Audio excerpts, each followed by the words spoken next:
Բարի լույս սիրելի քաղաքացիներ, սիրելի ժողովուրդ, հույս ունեմ բոլորդ արթնացել եք արդեն եւ այսօր ուզում եմ ձեզ ներկայացնել քաղաքացիական պայմանագիր կուսակցության նախընտրական ծրագիրը 2026 թվականի խորհրդարանական հերթական ընտրություններում եւ մեր նախընտրական ծրագիրը սկսվում է իմ ուղերձով ուղերձը իր հերթին սկսվում է մեջբերումով 2021-26 թվականներին կառավարության գործունեության ծրագրից, որը ընդունվել է 2021 թվականի օգոստոսին ազգային ժողովում։ Իհարկե այս կտորը ես վերջին շրջանում բազմիցս եմ մեջբերել, բայց նաև որպես մեր նախընտրական ծրագրի անբաժանելի մաս ուզում եմ նորից ընթերցել, հիշեցնեմ կառավարության 2021-2026 թվականի գործունեության ծրագրից է մեջբերումը, որը ընդունվել է 2021 թվականի օգոստոսին Հայաստանի Հանրապետության ազգային ժողովում եւ այսպես մեջբերում Հայաստանի եւ տարածաշրջանի համար խաղաղ զարգացման դարաշրջան բացելը այնուամենայնիվ արտահերթ ընտրությունների արդյունքներով ժողովրդի առաջ կառավարության ստանձնած մեծագույն պարտավորությունն է եւ 21 թվականի այս ընտրությունների ամփոփումից հետո ես դիմում եմ այդ ծրագրով եւ նաեւ հիմա Հայաստանի Հանրապետության քաղաքացիներին Հայաստանի Հանրապետության սիրելի քաղաքացի ձեզ դիմում եմ ես Հայաստանի Հանրապետության վարչապետ քաղաքացիական պայմանագիր կուսակցության վարչության նախագահ եւ վարչապետի տեխնացու Նիկոլ Փաշինյանս Քաղաքացիական պայմանագիր կուսակցությունը ձեր աջակցությամբ կատարել է ձեր առաջ ստանձնած մեծագույն առաքելությունը Հայաստանի եւ Ադրբեջանի միջև խաղաղություն է հաստատվել եւ այսպիսով Հայաստանի համար խաղաղ զարգացման դարաշրջանը բացված է Հունիսի 7-ին կայանալիք ընտրություններում ձեզ հետ միասին մենք մի խնդիր ունենք լուծելու Պետք է տեր կանգնենք խաղաղությանը, որը նոր է, մանուկ է, դեռևս խոցելի է եւ մեր ամենօրյա խնամքի կարիքը ունի։ Հունիսի 7-ին գնացեք ընտրական տեղամաս եւ տեր կանգնեք խաղաղությանը, քվեարկելով քաղաքացիական պայմանագիր կուսակցության օգտին։ Ձեր Նիկոլ։ Այսպես է եւ այսպես եմ հիմա դիմում ձեզ եւ այսպես է նաեւ արձանագրված գրված քաղաքացիական պայմանագիր կուսակցության ծրագրում, որից հետո մենք արձանագրում ենք, որ քաղաքացիական պայմանագիր կուսակցության նախընտրական ծրագրի գաղափարախոսական հենքը իրական Հայաստանի գաղափարախոսությունն է եւ Հայաստանի տնտեսական եւ ինստիտուցիոնալ վերափոխման դոկտրինը, որը մենք ընդունեցինք ամիսներ առաջ։ Եվ ըստ այդմ 2026-2031 թվականների առանցքային անելիքները հետևյալն են։ Առաջինը՝ խաղաղության ինստիտուցիոնալացում։ Այսպես է կոչվում մեր նախընտրական ծրագրի առաջին բաժինը։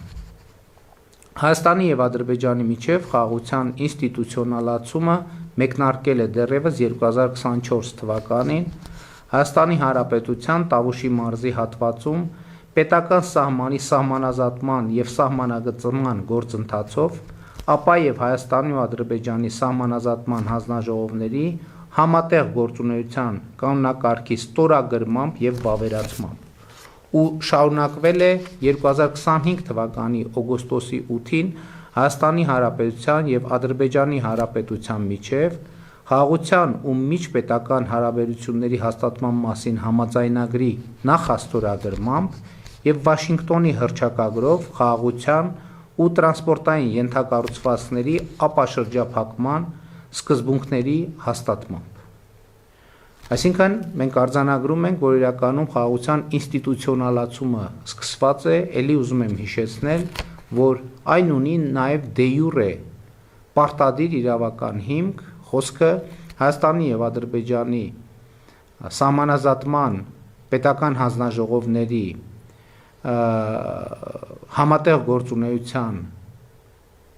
կանոնակարգի մասին է,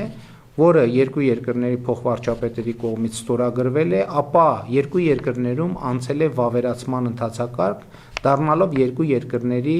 իրավական համակարգի անբաժանելի մասը, եւ այդ կանոնակարգում արձանագրված է, որ Հայաստանը եւ Ադրբեջանը ընդունում են, որ երկու երկրների միջև սահմանազատման գործընթացի համար բազային սկզբունքը Ալմա-Աթայի հռչակագիրն է, որն իր հերթին նշանակում է, որ անկախ Հայաստանի տարածքը նույնական է խորհրդային Հայաստանի տարածքի հետ, անկախ, այսինքն այսօրվա Հայաստանի եւ այսօրվա Ադրբեջանի տարածքը նույնական է խորհրդային Ադրբեջանի տարածքի հետ։ Եվ խաղաղության հետ կապված մենք նախընտրական ծրագրում արձանագրում ենք, որ խաղաղության հետագա ինստիտուցիոնալացման առաջնային քայլերը հետևյալն են։ Առաջինը՝ սահմանազատման գործընթացի շարունակությունը։ Երկրորդը՝ տրիպ նախագծի իրագործումը 2025 թվականի օգոստոսի 8-ի Վաշինգտոնի հռչակագրի եւ 2026 թվականի հունվարի 14-ին Հայաստանի եւ Միացյալ Նահանգների կառավարությունների կողմից ընդունված տրիպի իրականացման շրջանակի բովանդակությանը համապատասխան, որը կհանգեցնի տարածաշրջանային կապուղիների լիարժեք ապաշրջափակման։ Հաջորդ քայլը խաղաղության ինստիտուցիոնալացման բնականաբար Հայաստանի Հանրապետության եւ Ադրբեջանի Հանրապետության միջև խաղաղության ու միջպետական հարաբերությունների հաստատման մասին նախաստորագրված համաձայնագրի վերջնական ստորագրումն է, վավերացումը, դրանում նախատեսված քայլերի հետագա իրագործումը։ Նախաստորագրված համաձայնագիրը հրապարակված է եւ իմ թվարկած մյուս փաստաթղթերը նույնպես հրապարակված են, հետեւաբար այստեղ մենք շատ մանրամասներ չենք բացել, այն կանխավարկածով, որ բոլոր թղթերը հրապարակային են եւ բոլոր այն քաղաքացիներ, ովքեր ուզում են տեսնել, թե ինչ է այս գրվածը, հետագա քայլեր եւ այլն նշանակում, կարող են հիշատակված փաստաթղթերը կարդալ։ Խաղաղության ինստիտուցիոնալացման թվարկված քայլերը սպառիչ չեն։ Քաղաքացիական հասարակության գործարար համայնքի ներկայացուցիչների շփումները, երկկողմ առևտուրը, քաղաքական, մշակութային, հումանիտար երկխոսությունը խաղաղության ինստիտուցիոնալացման կարևոր գործիքներ են եւ քաղաքացիական պայմանագիր կուսակցությունը կքաջալերի ու կաջակցի այդ ուղղությունների ակտիվացմանը Հայաստան-Ադրբեջան հարաբերությունների համատեքստում։ Ուրախությամբ պետք է արձանագրեմ, որ արդեն իսկ որոշակի ծրագրեր իրականություն են դառնում Հայաստանի եւ Ադրբեջանի միջև երկկողմ առևտուր է քայլ-քայլ փոքր քայլերով եւ հաստատվում քաղաքացիական հասարակության ներկայացուցիչների շփումները արդեն կոնկրետ հունի մեջ են ընկած, ես հույս ունեմ եւ համոզված եմ, որ առաջիկայում նաեւ գործարար կապեր կհաստատվեն, որը խաղաղության ինստիտուցիոնալացման կարևորագույն միջոցներից եւ գործիքներից մեկն է։ Եվ այլ միջոցառումներ, որոնք իմ նշած փաստաթղթերում արձանագրված են եւ հրապարակված։ Սա շատ կարևոր արձանագրում է։ Մեր նախընտրական ծրագրի հաջորդ երկրորդ կետը կոչվում է կրթությունը ռազմավարությունների ռազմավարություն։ Կրթությունը ոչ միայն խնդիրներ լուծելու, այլև դրանք հասկանալու միակ հուսալի ճանապարհն է։ Սա վերաբերվում է թե անհատական, թե խմբային, թե հանրային եւ թե պետական մակարդակին, թե ներքին եւ թե արտաքին հարթությանը։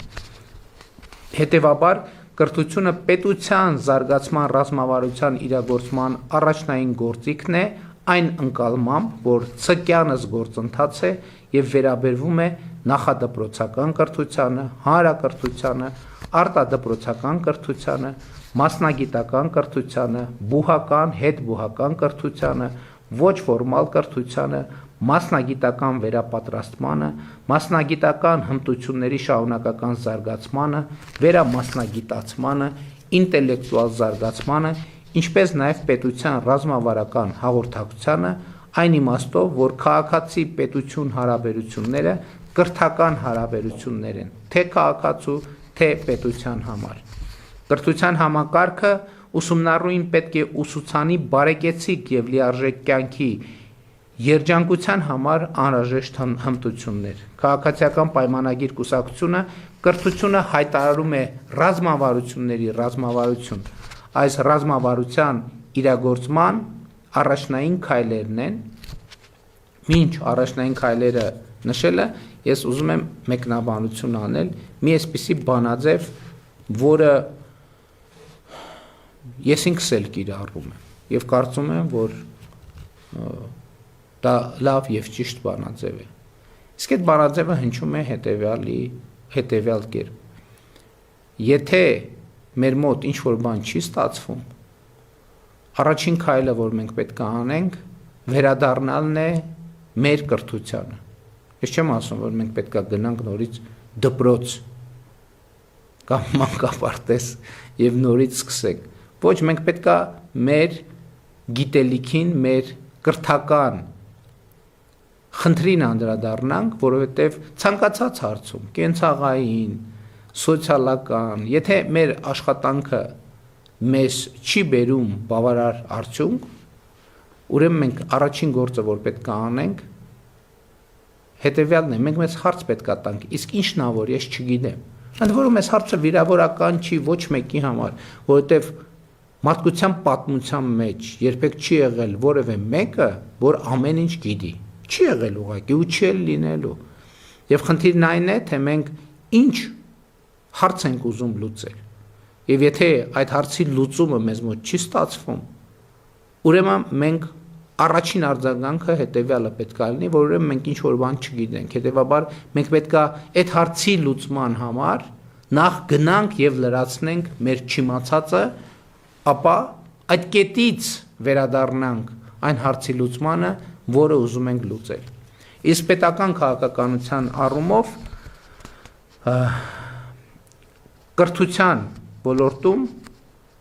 իրականացման առաջնային քայլերը 2026-2031 թվականների ժամանակահատվածում հետևյալն են։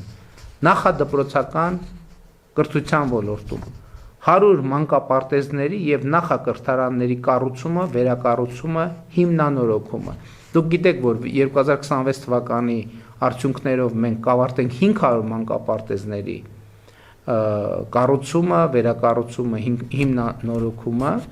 եւ այս պահի մեր հաշվարկները մեզ ասում են, որ լրացուցիչ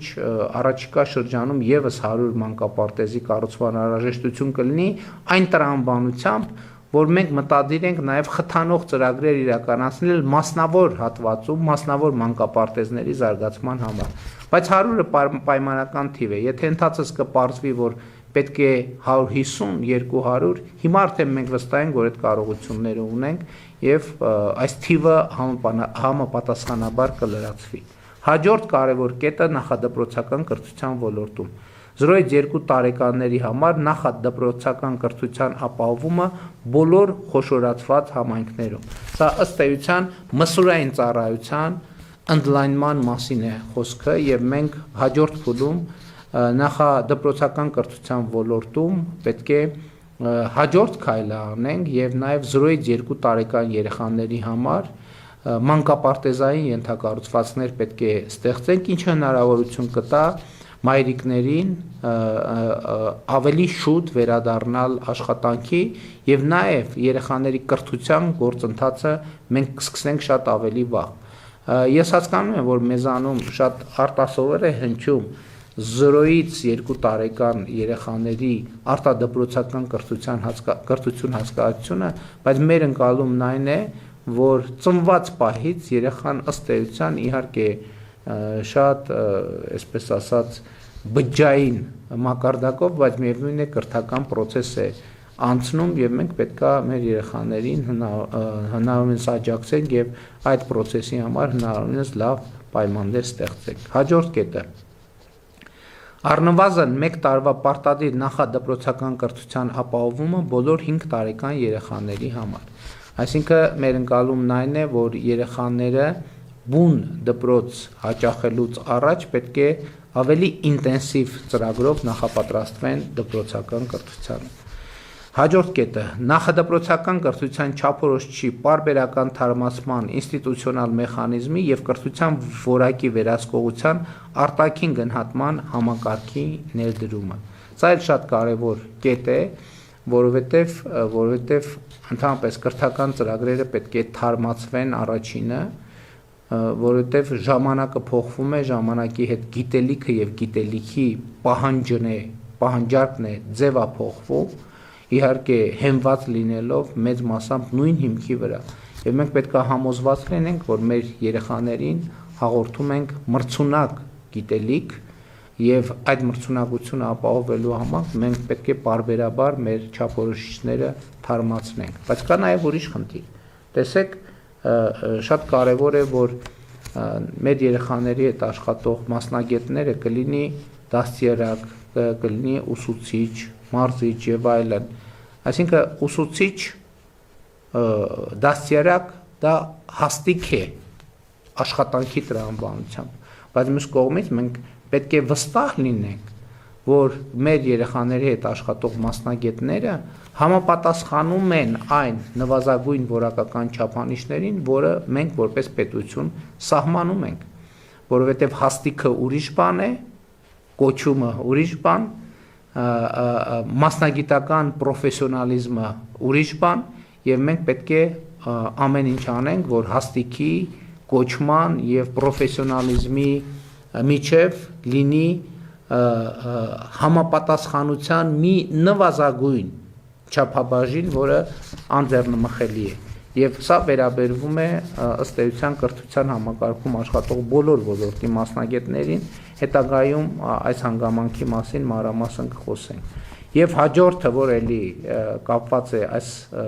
նշվածի հետ, տարակարգի միջոցով նախադպրոցական հաստատությունների աշխատողների մասնագիտական հմտությունների եւ վարձատրության շարունակական աճի ինստիտուցիոնալ մեխանիզմի ընդլայնում։ Մեր կանխավարկածը հետեւյալն է, հիմա կոնկրետ մենք խոսում ենք մանկապարտեզների, դաստիարակների եւ այլ մանկավարժների մասին, բոլոր այն դեպքերում, երբ որ մենք տեսնում ենք, որ մասնագետը պատրաստ է եւ աշխատում է ինքը վրա իր պրոֆեսիոնալ հմտությունները բարձրացնելու ուղղությամբ, պետությունը պետք է նման մասնագետներին սոցիալական ապահովության լրացուցիչ միջոցներ տա եւ ընդհակառակը սոցիալական ապահովության, այսինքն վարձատրության լրացուցիչ եւ ավելացված չափերով պետք է խթանի, որպեսզի մասնագետները, մանկավարժները ավելի շատ աշխատեն իրենց պրոֆեսիոնալիզմը ժամանակի պահանջներին համապատասխան պահելու ուղղությամբ։ Եվ նախադպրոցական կրթության ոլորտի հետ կապված այսքանն է գրված մեր նախընտրական ծրագրում, հաջորդ կետը հանրակրթության ոլորտն է։ Ինչ ենք պատրաստվում անել։ Պատրաստվում ենք հաջորդ 300 դպրոցների կառուցմամբ, վերակառուցմամբ, հիմնանորոգմամբ եւ գույքի ամբողջական հագեցմամբ զբաղվել այդ ամենը ապահովելու համար։ Սիրելի հայրենակիցներ, սիրելի ժողովուրդ, երբ որ մենք 300 դպրոցների ծրագիրը սկսում էինք, մենք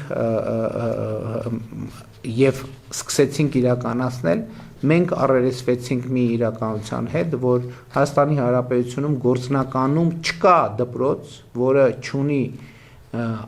առնվազն հիմնանորոգման կարիք, բայց հիմնականում վերակառուցման եւ կառուցման կարիք, որովհետեւ շենքերը հնամաշ են, ոչ միայն հնամաշ են ֆիզիկապես, այլև բարոյապես, այն առումով, որ ժամանակակից պահանջներին չեն համապատասխանում։ Եվ հետեւաբար 2026 թվականին մենք կավարտենք 300 դպրոցի ծրագիրը եւ 2026 թվականին ընտրություններից հետո մենք կսկսենք հաջորդ 300 դպրոցի կառուցման, վերակառուցման, հիմնանորոգման ծրագիրը,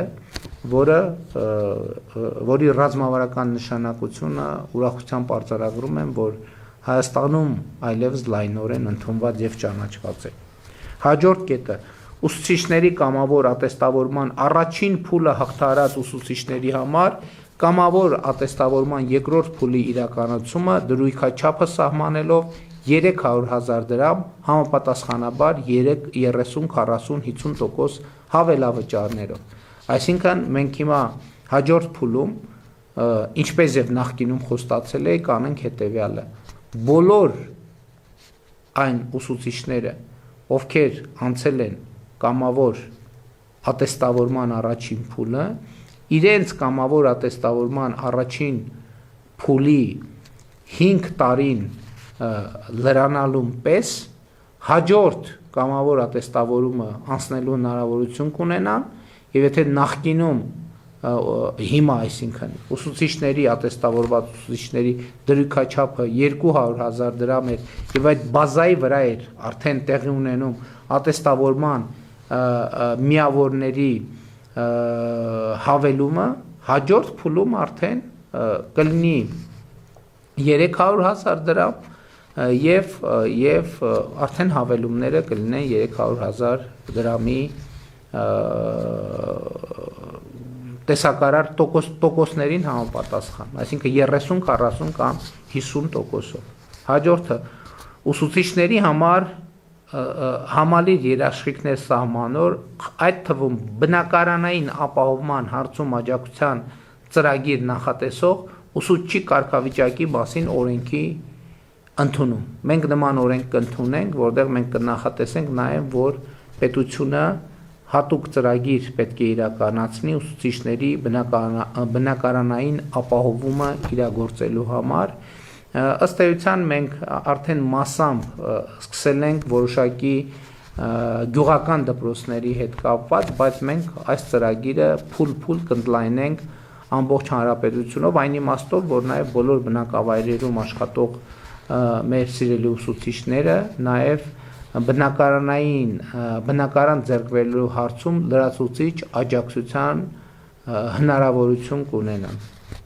Հաջորդը հանրակրթության չափորոշիչի պարբերական թարմացման ինստիտուցիոնալ մեխանիզմի եւ հանրակրթության որակի վերահսկողության արտաքին գնահատման համակարգի ներդրում։ Այս կետի մասին ես մանկապարտեզների հատվածում խոսեցի, նույն բովանդակությունն է, որ մենք համոզված լինենք, որ մեր ծրագիրը հանրակրթության չափորոշիչը համապատասխանում է ժամանակակից պահանջներին եւ անընդհատ ստեղծել խթաններ, որ մեր սիրելի ուսուցիչները ավելի շատ ջանք գործադրեն իրենց մասնագիտական հմտությունները նույնպես ժամանակի պահանջներին համապատասխանեցնելու համար, որովհետեւ այստեղ կա մի օբյեկտիվ իրականություն։ Գիտելիքը հանրակրթության մրցունակության համար անհրաժեշտ գիտելիքները, հմտությունները ժամանակի ընթացքում փոխվում են, զարգանում են եւ պետք է միշտ համոզված լինել, որ մենք բոլորս ներառյալ մեր սիրելի ուսուցիչները համապատասխանում են այդ նոր պահանջներին եւ ստանդարտներին։ Հաջորդը արտադպրոցական կրթության ոլորտում մշակութային եւ մարզական կրթության համակարգի հետագա զարգացումը առնվազն 100 արվեստների ներառյալ երաժշտական, գեղարվեստի, արվեստի,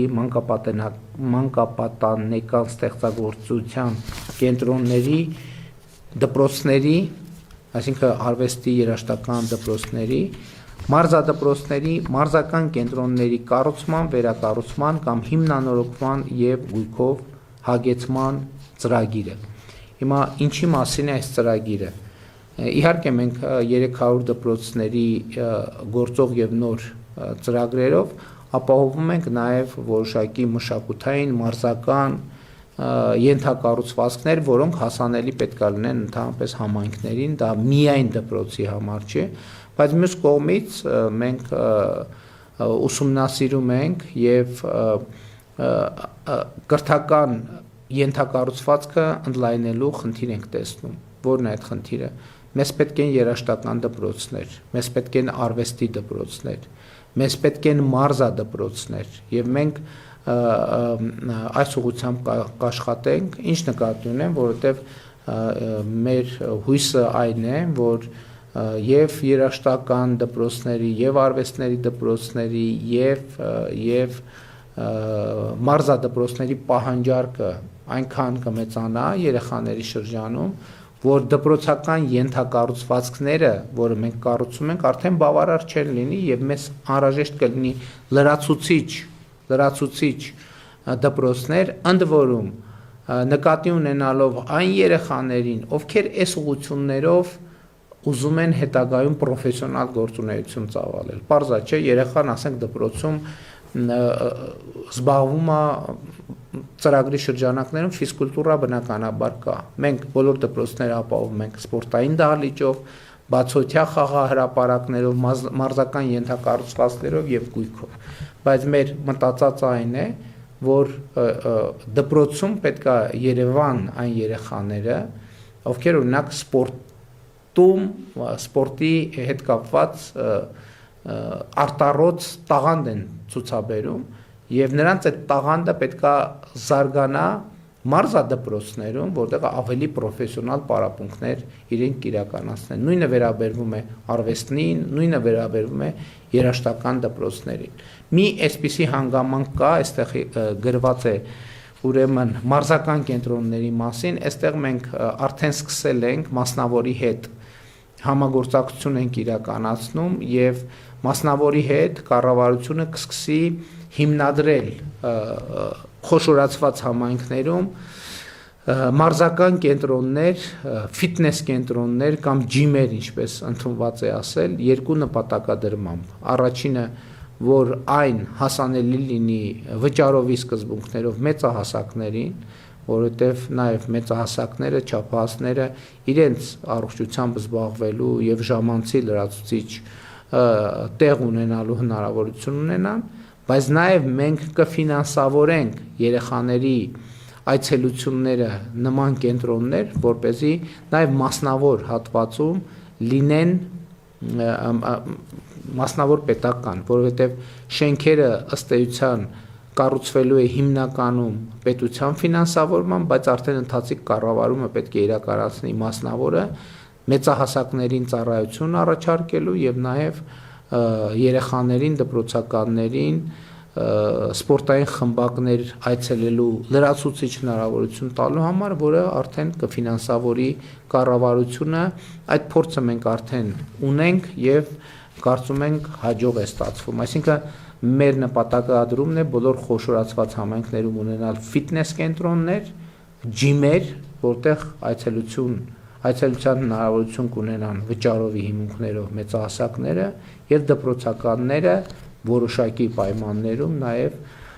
կառավարությամբ ֆինանսավորմամբ կամ համաֆինանսավորմամբ։ Հաջորդ կետը համայնքային եւ պետական արտադպրոցական հաստատություններում եւ կենտրոններում մանկավարժների եւ մարզիչների կամավոր ատեստավորման ծրագրի հետագա զարգացումը։ Մեր նպատակներից հաջորդը մենք ուզում ենք նաեւ արտադպրոցական հիմնարկներում մանկավարժների կամավոր ատեստավորման ծրագիր իրականացնել, որտեղ նրանց աշխատավարձը կբարձրանա եւ նաեւ մենք բոլորս կհամոզվենք, որ նրանք բավարար խթաններ ունեն իրենց մասնագիտական կարողությունները զարգացնելու տեսակետից։ Հաջորդ քայլը երեխաների ստեղծագործականության խթանման հարթակների ձևավորումը, այդ թվում արվեստների միջազգային ճամբարների, հեղինակային կատարումների, մրցույթների եւ այլ միջավայրերի շարունակական զարգացման միջոցով։ Իհարկե, մենք արդեն այդպիսի փոքր փորձեր անում ենք, մասնավորապես սպորտային միջոցառման ժամանակ, վարչապետի գավաթի տարբեր միջոցառումների ժամանակ մենք տարբեր մշակութային հատվածներ ենք ունենում եւ տարբեր մարզերից, բոլոր մարզերից երեխաներ են հրավիրում, որտեղ ելույթ են ունենում, իրենց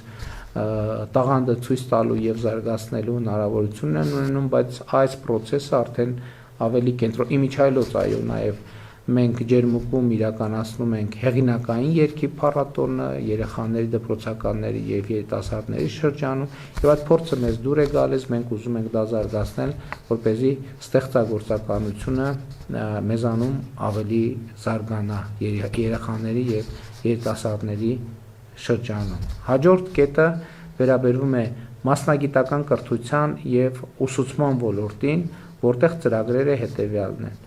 առնվազն 30 ՄԿՈ հաստատությունների, խոսքը քոլեջների մասին է, վերակառուցումը, կառուցումը, հիմնանորոգումը և հագեցումը անհրաժեշտ գույքով և սարքավորումներով։ Այսինքն մենք հիմա նաև պետք է քոլեջների համար այսպիսի ծրագիր անենք, ինչպես դպրոցների համար ենք անում, և իմիջիայլոց մենք նպատակադրված ենք, որպեսզի մարզերում, բոլոր մարզերում լինեն պատշաճ մակարդակի քոլեջներ, որտեղ մարզի կարիքներին համապատասխան մասնագիտական կրթություն կապահովվի։ Մասնավորի հետ համագործակցության խորացումը քոլեջների համատեղ կառավարման և դուալ ուսուցման համակարգի ամբողջական ներդրման միջոցով աշխատանքի վրա հիմնված ուսումնառությունը դարձնելով սովորելու հիմնական մեթոդ։ Ստեղ գաղափարը հետևյալն է, որպեսզի քոլեջների կառավարմանը մասնակցեն իրական տնտեսության մեջ աշխատող այն ընկերությունները, որոնք կարող են և աշխատատեղեր են առաջարկելու քոլեջների շրջանավարտներին։ Մենք առաջարկում ենք, որ նրանք գան և մասնակցեն քոլեջների կառավարմանը, որպեսզի այդ մասնագետների պատվիրատման process-ը դարձնեն իրական կյանքին, իրական տնտեսությունների և իրական ընկերությունների կարիքներին առավել համապատասխան, որպեսզի մեզանում առկա են տարօրինակ իրականությունը մենք շտկենք, երբ որ շրջանավարտը ավարտում է, բայց աշխատանքի անցնելու համար պիտի մի հատ էլ ընկերությունում վերապատրաստվի։ Շատ հաճախ է այսպիսի բան պատահում, ինչը հիմք է տալիս և ակնհայտ է դարձնում, որ մեր կրթությունը տեսության մեջ այո, բայց գործնական գիտելիքներ տալու հարցում երբեմն ամբողջական չէ, այդ թվում են պատճառով, որ տնտեսությունը փոխվում է և կրթությունը չի հասցնում փոփոխվող տնտեսության հետևից։ Նաև սա է պատճառը, որ մենք ասում ենք, որ չափորոշիչները անդադ պետք է թարմացվեն։ Հաջորդ կետը քոլեջների, դասախոսների և վարպետների վարձատրությունն առնվազն կրկնապատկող ատեստավորման համակարգի զարգացումը և ամբողջական ներդրումը մասնագիտական կրթության և ուսուցման բոլոր ոլորտներում, այսինքն այստեղ էլ մենք աշխատավարձերի կրկնապատկման մեխանիզմը ուզում ենք զարգացնել, ուզում եմ հիշեցնել, որ մինչ այս էլ քոլեջներում գործում էր կամավոր ատեստավորման համակարգը և որոշակի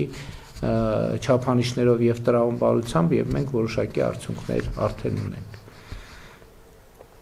Բոլոր քոլեջների միջազգային չափորոշիչներին համապատասխան հավաստագրումը, սա էլ է կրթության մրցունակության մասին, որպեսզի մենք համոզվենք, որ մեր քոլեջներում տալիս են կրթություն, որը համապատասխանում է այսօր հաստատված միջազգային ստանդարտին։ Տնտեսության կարիքներին, այդ թվում յուրաքանչյուր մարզում համապատասխան կարիքներին համահունչ նոր մասնագիտությունների շարունակական ներդրումը և զարգացումը։ Այսինքն ես արդեն խոսեցի, որ մենք ուզում ենք քոլեջները մաքսիմալ համապատասխանեցնել, մոտեցնել մարզի կարիքներին։ Հիմա ինչ նկատի ունենք։ Օրինակ, ենթադրենք մի մարզում ակտիվ զարգանում են ինտենսիվ ջերմոցային տնտեսությունները։ Հիմա մենք այդ մարզի քոլեջներում կամ քոլեջում պիտի զարգացնենք այն մասնագիտությունները, որոնք կապված են այդ պրոցեսի հետ։ Մոնտաժող համակարգերի, գյուղատնտեսական մասնագիտություններ և այլն և այդպես շարունակ, կարող են տեխնիկական այլ մասնագիտություններ լինել, ռոդող և այլն և այդպես շարունակ, տեխնիկական համակարգերի սպասարկող, որովհետև այդ ջերմոցներում ահռելի տեխնիկական համակարգեր են գործում, կաթսայատներ, կաթիլային ոռոգման համակարգեր, ինտենսիվ գյուղատնտեսության հետ կապված այլ մեխանիզմներ և մենք կոնկրետ տնտեսության կարիքներից ելնելով մտադիր ենք հենց մարզի համար նախատեսված ֆակուլտետներ բացել և սա է միջոցներից մեկը, որ հնարավորություն կտա, որ երիտասարդությունը աշխատանք ստանա իր ծննդավայրում և ստիպված չլինի մարզից տեղափոխվել Երևան և այդպես շարունակ։ Հաջորդ կետը վերաբերվում է բարձրագույն եւ հետբուհական կրթությանը եւ այս ոլորտներում մեր անելիքները հետեւյալն են. ակադեմիական քաղաքի ստեղծման առաջին փուլի իրագործումը եւ առաջին փուլում ակադեմիական քաղաքում կստեղծվի տեխնոլոգիական կլաստերը լիարժեք գործունեության համար անհրաժեշտ ենթակառուցվածքներով ներառյալ 3600 ուսանողի համար նախատեսված կացարանային ենթակառուցվածքները։ Դուք գիտեք, որ շատ ուսանողներ մարզերից եկած մեծ դժվարություններ են ունենում Երևանում բնակարաններ վարձակալելու ճանապարհին, եւ մենք հիմա առաջին փուլում ակադեմիական քաղաքում կստեղծենք տեխնոլոգիական կլաստերը, որը իդեպ ներառում է նաեւ գյուղատնտեսությունը, ներառում է ժամանակակից տեխնոլոգիաները, մենք կունենանք տեխնոլոգիական համալսարանը ակադեմիական քաղաքում եւ նաեւ ուսանողական կացարանները, որտեղ ուսանողները որոշակի պայմաններում կարողանան սենյակներ ունենալ։ 2025 թվականի սեպտեմբերին ընդունված բարձրագույն կրթության եւ գիտության մասին օրենքի դրույթների իրագործումը իհարկե շատ կարեւոր է եւ առաջիկա շրջանում մենք դրանցով կզբաղվենք ամենայն լրջությամբ։ Հաջորդ կետը դպրոցից բուհ արդյունավետ եւ սահուն անցում ապահովող ընդունելության նոր համակարգի գործարկումը խթանելով կամավորական աշխատանքը, ներդնելով արտաքին գնահատման նոր մեխանիզմներ։ Մենք ուզում ենք այնպես անենք կամ շարունակենք գնալ այն ճանապարհով, որ դպրոցական կրթություն ստանալը պատշաճ արդեն բավարար լինի բուհ ընդունվելու համար եւ լրացուցիչ էլի վերապատրաստումների, պարապմունքների կարիք դպրոցականը չունենա եւ այդ ժամանակ օրինակ օգտագործի կամավորական աշխատանք իրականացնելու համար, որը եւ հանրությանը կբերի օգուտներ ամբողջ աշխարհում ընդունված մեխանիզմ է սա եւ նաեւ մեր դպրոցականներին կօգնի դպրոցական, այսինքն մանկական կյանքից դեպի հասուն կյանք անցնելու այդ ճանապարհը ավելի հեշտ անցնել, որը կամավորական աշխատանքը շատ էականորեն խթանում է այս գործընթացը, որովհետև երեխաները արդեն հայտնվում են իրական վիճակներում, իրական աշխատանքային մոտ պատասխանատվություններ ստանձնելով, որը իհարկե պիտի համապատասխանի երեխայի տարիքի հետ կապված բոլոր պահանջներին եւ հիմնական իմաստը կամավորությունը, կամավոր օգնելը դարձնել կրթության անբաժանելի հատված։ Հաջորդ կետը հանրային բուհերի ֆինանսավորման եւ ուսանողական կրթաթոշակների նոր մեխանիզմների գործարկումը, որի արդյունքում բավարար առաջադիմություն ունեցող որևէ ուսանող դուրս չի մնա կրթությունից։ Մենք ինչ ենք ասում։ Ասում ենք որևէ ուսանող, որը բավարար, առնվազն բավարար առաջադիմություն ունի, ինքը չպետք է նրա համար, որ ուսման վարձը չի կարողանում վճարել, դուրս մնա բուհից։ Մենք պետք է սա բացառենք։ Մենք այսօր էլ ասում ենք, որևէ ուսանող չպետք է դուրս մնա բուհական կրթությունից միայն այն պատճառով, որ ուսման վարձը չի կարողանում վճարել։ Բայց մենք չենք ասում, որևէ ուսանող դուրս չպետք է մնա բուհից, որովհետև եթե բուհը ցավոք այդպեսի դեպքեր են լինում, սովորելը առաջնահերթություն չէ կամ ինչ որ օբյեկտիվ կամ պատճառով տվյալ ուսանողը բուհում սովորելու չափանիշներին չի անպատասխանում, իհարկե դրա համար է նաև որ քոլեջների համակարգը ներդրվում է, որպեսզի նաև նրանք, ովքեր բուհում սովորելու կամ ցանկություն կամ չունեն կամ ինչ որ այլ օբյեկտիվ պատճառներով չեն կարողանում դա անել, կարողանան նաև քոլեջներում սովորել, բայց բավարար առաջադիմություն ունեցող, բավարար եւ բարձր բնականաբար առաջադիմություն ունեցող որևէ ուսանող չպետք է դուրս մնա բուհից։ Սա է մեր հիմնական խնդիրը, որը մենք պետք է լուծենք։ Եվ այսօր էլ ոչ ինստիտուցիոնալ ձևերով մաքսիմալ լուծում ենք, բայց հիմա մենք ուզում ենք դա դարձնել ըստ էության օրենքով եւ ինստիտուցիոնալ ձևով գործող համակարգ։ Հաջորդ խնդիրը բարձրագույն կրթության միջազգայնացման խթանումն է, օտարերկրյա ուսանողների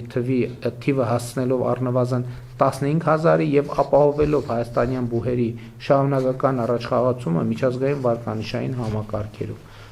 Մեզ անհրաժեշտ է միջազգային օտարերկրյա ուսանողների թիվը մեր երկրում ավելացնել։ Եվ սա, եթե անկեղծ ասեմ, ոչ թե օտարերկրյա ուսանողների, այլ մեր ուսանողների համար ենք անում, որտեղ եթե օտարերկրյա ուսանողների համար մեր բուհերը գրավիչ են, գալիս են այստեղ սովորելու եւ նաեւ վարկանիշերի աճ են ունենում մեր բուհերը, դա նշանակում է, որ մենք մեր ուսանողներին առաջարկում ենք պատշաճ կրթություն եւ միջազգայնացումը բուհերի շատ կարևոր գործիք է մեր ուսանողներին, հայաստանյան ուսանողներին, որտեղ օտարերկրացիներն էլ որ գան մեզ մոտ ուսանելու, էլի մեր ուսանողներն են դառնալու, եւ դա շատ կարևոր գործիք է համոզվելու համար, որ հայաստանյան բուհերում մենք հայաստանցի ուսանողներին ապահովում ենք պատշաճ եւ մրցունակ բարձրագույն կրթությամբ։ Հաջորդ կետը, որ մենք ներառել ենք կրթությունը ռազմավարությունների ռազմավարություն բաժնում, հետևյալն է. պետություն, պաշտոնյա, քաղաքացի հարաբերությունների շրջապտույտ, այսպես ենք վերնագրել, եւ ես պարզապես կկարդամ այս կետը հատվածը ձեզ համար։ Ինչ է պետությունը, որն է նրա առանձնահատկությունն ու նշանակությունը։ Ինչ է նշանակում լինել պաշտոնյա, պետական կամ համայնքային ծառայող եւ կամ լինել քաղաքացի, ինչպիսին են նրանց հարաբերությունները եւ ինչպիսին պետք է լինեն, ինչ առանձնահատկություններ եւ ինչպիսի ռիսկեր ունեն այդ հարաբերությունները։ Սա առանձնահատուկ կրթական թեմա է, որը կենսական նշանակություն ունի պետության զարգացման եւ հարատեվության համար եւ այս ուղղությունը պետք է ներկա լինի կրթության բոլոր մակարդակներում, հանրային կյանքի բոլոր ոլորտներում։ Քաղաքացին պետք է սիրի իր պետությունը, ինչպես ինքը իրեն։ Պետությունը պետք է սիրի իր քաղաքացուն եւ սիրելի լինի նրա համար։ Սա է պետական պաշտոնյայի գործունեության խորքային նպատակը։ Քաղաքացիական պայմանագիր կուսակցությունը, նրա ձևավորած կառավարությունը եւ խորհրդարանական մեծամասնությունը կքաջալերեն եւ կխթանեն, որ Հայաստանի Հանրապետությունում կրթվելը շարունակի հաստատվել որպես կենսակերպ ու մտածելակերպ։ Մենք կխթանենք բոլոր օղակների կրթական լիցենզավորված եւ երաշխավորված ծրագրերը թե մասնավոր, թե պետական հատվածներում։ Կրթության բոլոր օղակներում կներդրվեն մասնավոր հատվածի ներգրավման նոր մոդելներ, կընդունվեն եւ կիրականացվեն ընթերցանությունը խթանող ծրագրեր, կընդգծվի մշակույթի եւ կրթության կապը որպես փոխ լրացնող գործոններ։ Հիմա այս հատվածում ընդամենը մի մեկնաբանություն ունեմ, որ ինձ մենք պետք է ընդունենք, որ դարերով պետություն չունենալու բերումով եւ նաեւ պետություն հասկացության զարգացման բերումով մենք պետք է մեր կրթական տեսադաշտից բաց չթողնենք հետեւյալ հարցը. ինչ է պետությունը, ինչի համար է պետությունը, ինչ է պետական պաշտոնյա, ինչ է նշանակում լինել քաղաքացի եւ ինչպիսին են քաղաքացի պետություն հարաբերությունները, քաղաքացի հարաբերությունները եւ ամենակարևորը մենք չպետք է մոռանանք մի բանի մասին, որ պետությունը պետք է սիրելի լինի իր քաղաքացուն եւ սրա համար պետությունը պետք է սիրի իր քաղաքացուն։ Դա էլ պետք է ճշգրտենք եւ հաջորդիվ դրան էլ անուղղակի անդրադարձ կա, իսկ ինչ է նշանակում պետության դիտանկյունից սիրել քաղաքացուն։ Ինչ է նշանակում քաղաքացու դիտանկյունից սիրել պետությունը եւ ինչպես պետք է գործի պետական պաշտոնյան, որ ապահովի սերը պետության եւ քաղաքացու միջև եւ ինչպես պետք է ապահովել այդ սիրո փոխադարձությունը եւ սա մեր գնահատմամբ կրթական խնդիր է եւ մենք այդ խնդիրը պետք է լուծենք այդ թվում կրթական համակարգով սկսած նախադպրոցական կրթությունից եւ ավարտած ցկյանս կրթությամբ, որովհետեւ սա վերաբերվում է նաեւ չափահասներին, մեծահասակներին, բուհերը ավարտածներին, մեզ բոլորիս։ Եվ սա խնդիր է, որի շուրջ մենք պետք է սովորենք եւ սովորենք։ Հաջորդ բաժինը մեր նախընտրական ծրագրի հավասարակշռված եւ հավասարակշռման արտաքին քաղաքականությունն է։ Եվ հավասարակշռված ու հավասարակշռման արտաքին քաղաքականությունը ցույց տվեց իր արդյունավետությունը, թույլ տալով կայունացնել Հայաստանի Հանրապետության արտաքին քաղաքական միջավայրը։ Հավասարակշռված եւ հավասարակշռման արտաքին քաղաքականությունը կորդեգրվի որպես ռազմավարություն, որի առանցքային խնդիրը արտաքին հարաբերությունների անհամաչափություններ թույլ չտալն է կամ անհամաչափությունները հավասարակշռելու գործիք ունենալը։ Հավասարակշռված եւ հավասարակշռման արտաքին քաղաքականության մեջ առանցքային դեր ունի տարածաշրջանացումը, որի առանցքային նպատակը սեփական միջավայրում առանց արտաքին աջակցության ապրելը Հայաստանի Հանրապետության համար ոչ միայն հնարավոր, այլև հարմարավետ դարձնելն է։ Այս իմաստով հարաբերությունների հետագա զարգացումը Վրաստանի, Իրանի Իսլամական Հանրապետության, Թուրքիայի Հանրապետության, Ադրբեջանի Հանրապետության հետ ունի կարևոր նշանակություն եւ կուսակցությունը քաղաքացիական պայմանագիր կուսակցությունը գնալու է այս ճանապարհով։ Այս համատեքստում տարածաշրջանի տրանսպորտային ենթակառուցվածքների լիարժեք ապաշրջափակումը, այդ թվում եւ թրիփ նախագծի կյանքի կոչումը եւ Գյումրի-Կարս երկաթուղու գործարկումը ոչ միայն ել ավելի կամրապնդեն տարածաշրջանում խաղաղությունը եւ համագործակցությունը, այլև այն կվերածեն արևելք-արևմուտք եւ հյուսիս-հարավ փոխկապակցվածության կարևոր հանգույցի խաղաղության խաչմերուկի։ Տարածաշրջանացման գործնականացման համար կարևորում ենք նաև 3+3 ձևաչափի հետագա զարգացումը եւ Հայաստանի Հանրապետությունը նպաստելու է դրան։ Ձևաչափում Ռուսաստանի Դաշնության ներգրավվածությունն այն կարևոր է դարձնում նաև Հայաստան-Ռուսաստան հարաբերությունների կառուցողական տրանսֆորմացիայի համար։ Հայաստանի Հանրապետությունը որդեգրել է նաև տարածաշրջանացում 2 հայեցակարգը նկատի ունենալով Կենտրոնական Ասիայի եւ Մերձավոր Արևելքի երկրները եւ Հնդկաստանը։ Նախորդող շրջանում մյուս երկրների հետ հարաբերությունների զարգացմանը զուգահեռ էական եղավ նաև Սաուդյան Արաբիայի եւ Պակիստանի հետ դիվանագիտական հարաբերությունների հաստատումը։ Այս ուղղությունը նոր ակտիվություն կստանա 2026-2031 թվականների ընթացքում։ Ուզում եմ հիշեցնել, որ մինչև վերջերս Հայաստանի Հանրապետությունը չուներ դիվանագիտական հարաբերություններ Սաուդյան Արաբիայի եւ Պակիստանի հետ եւ մենք հաստատեցինք դիվանագիտական հարաբերություններ եւ ըստ այդմ նախընտրական ծրագրի այս կետը արձանագրում է նախ հավասարակշռված եւ հավասարակշռման արտաքին քաղաքականության արդյունավետություն եւ պետք է արձանագրել, որ խաղաղությունը մեծ հաշվով մեկնարկել է հավասարակշռված եւ հավասարակշռման արտաքին քաղաքականության հայեցակարգը որդեգրելու պահից, երբ որ մենք այլ դիտանկյունից ենք նայել մեզ, մեր տարածաշրջանին եւ աշխարհին եւ այլ դիտանկյունից նայելը բերել է կոնկրետ արդյունքների։ Այստեղ է որ շատ կարեւոր է, ես նախորդ օրը ազգային ժողովում էլ խոսեցի, օրինակ քաղաքական ընդդիմության որոշ ներկայացուցիչներ շատ հաճախ մեզ եւ կոնկրետ ինձ մեղադրում են ադրբեջանամետ եւ թրքամետ լինելու մեջ։ Իսկ ինչա տեղի ունեցել եւ տեղի ունենում իրականում։ Իրականում տեղի ունենում հետեւյալը, որ Ադրբեջանի եւ Թուրքիայի հետ հարաբերություններում մենք միշտ գործել ենք երրորդ երկրների միջոցով։ Այսինքն մեր ասելիքները եւ մեր օրակարգերը 90 եւ ավելի տոկոսով քննարկել ենք երրորդ երկրների միջոցով։ Եվ ինչ ենք արձանագրել։ Մենք արձանագրել ենք մի շատ պարզ բան, որը ունի օբյեկտիվ եւ սուբյեկտիվ հիմքեր։ Երբ որ դու երրորդ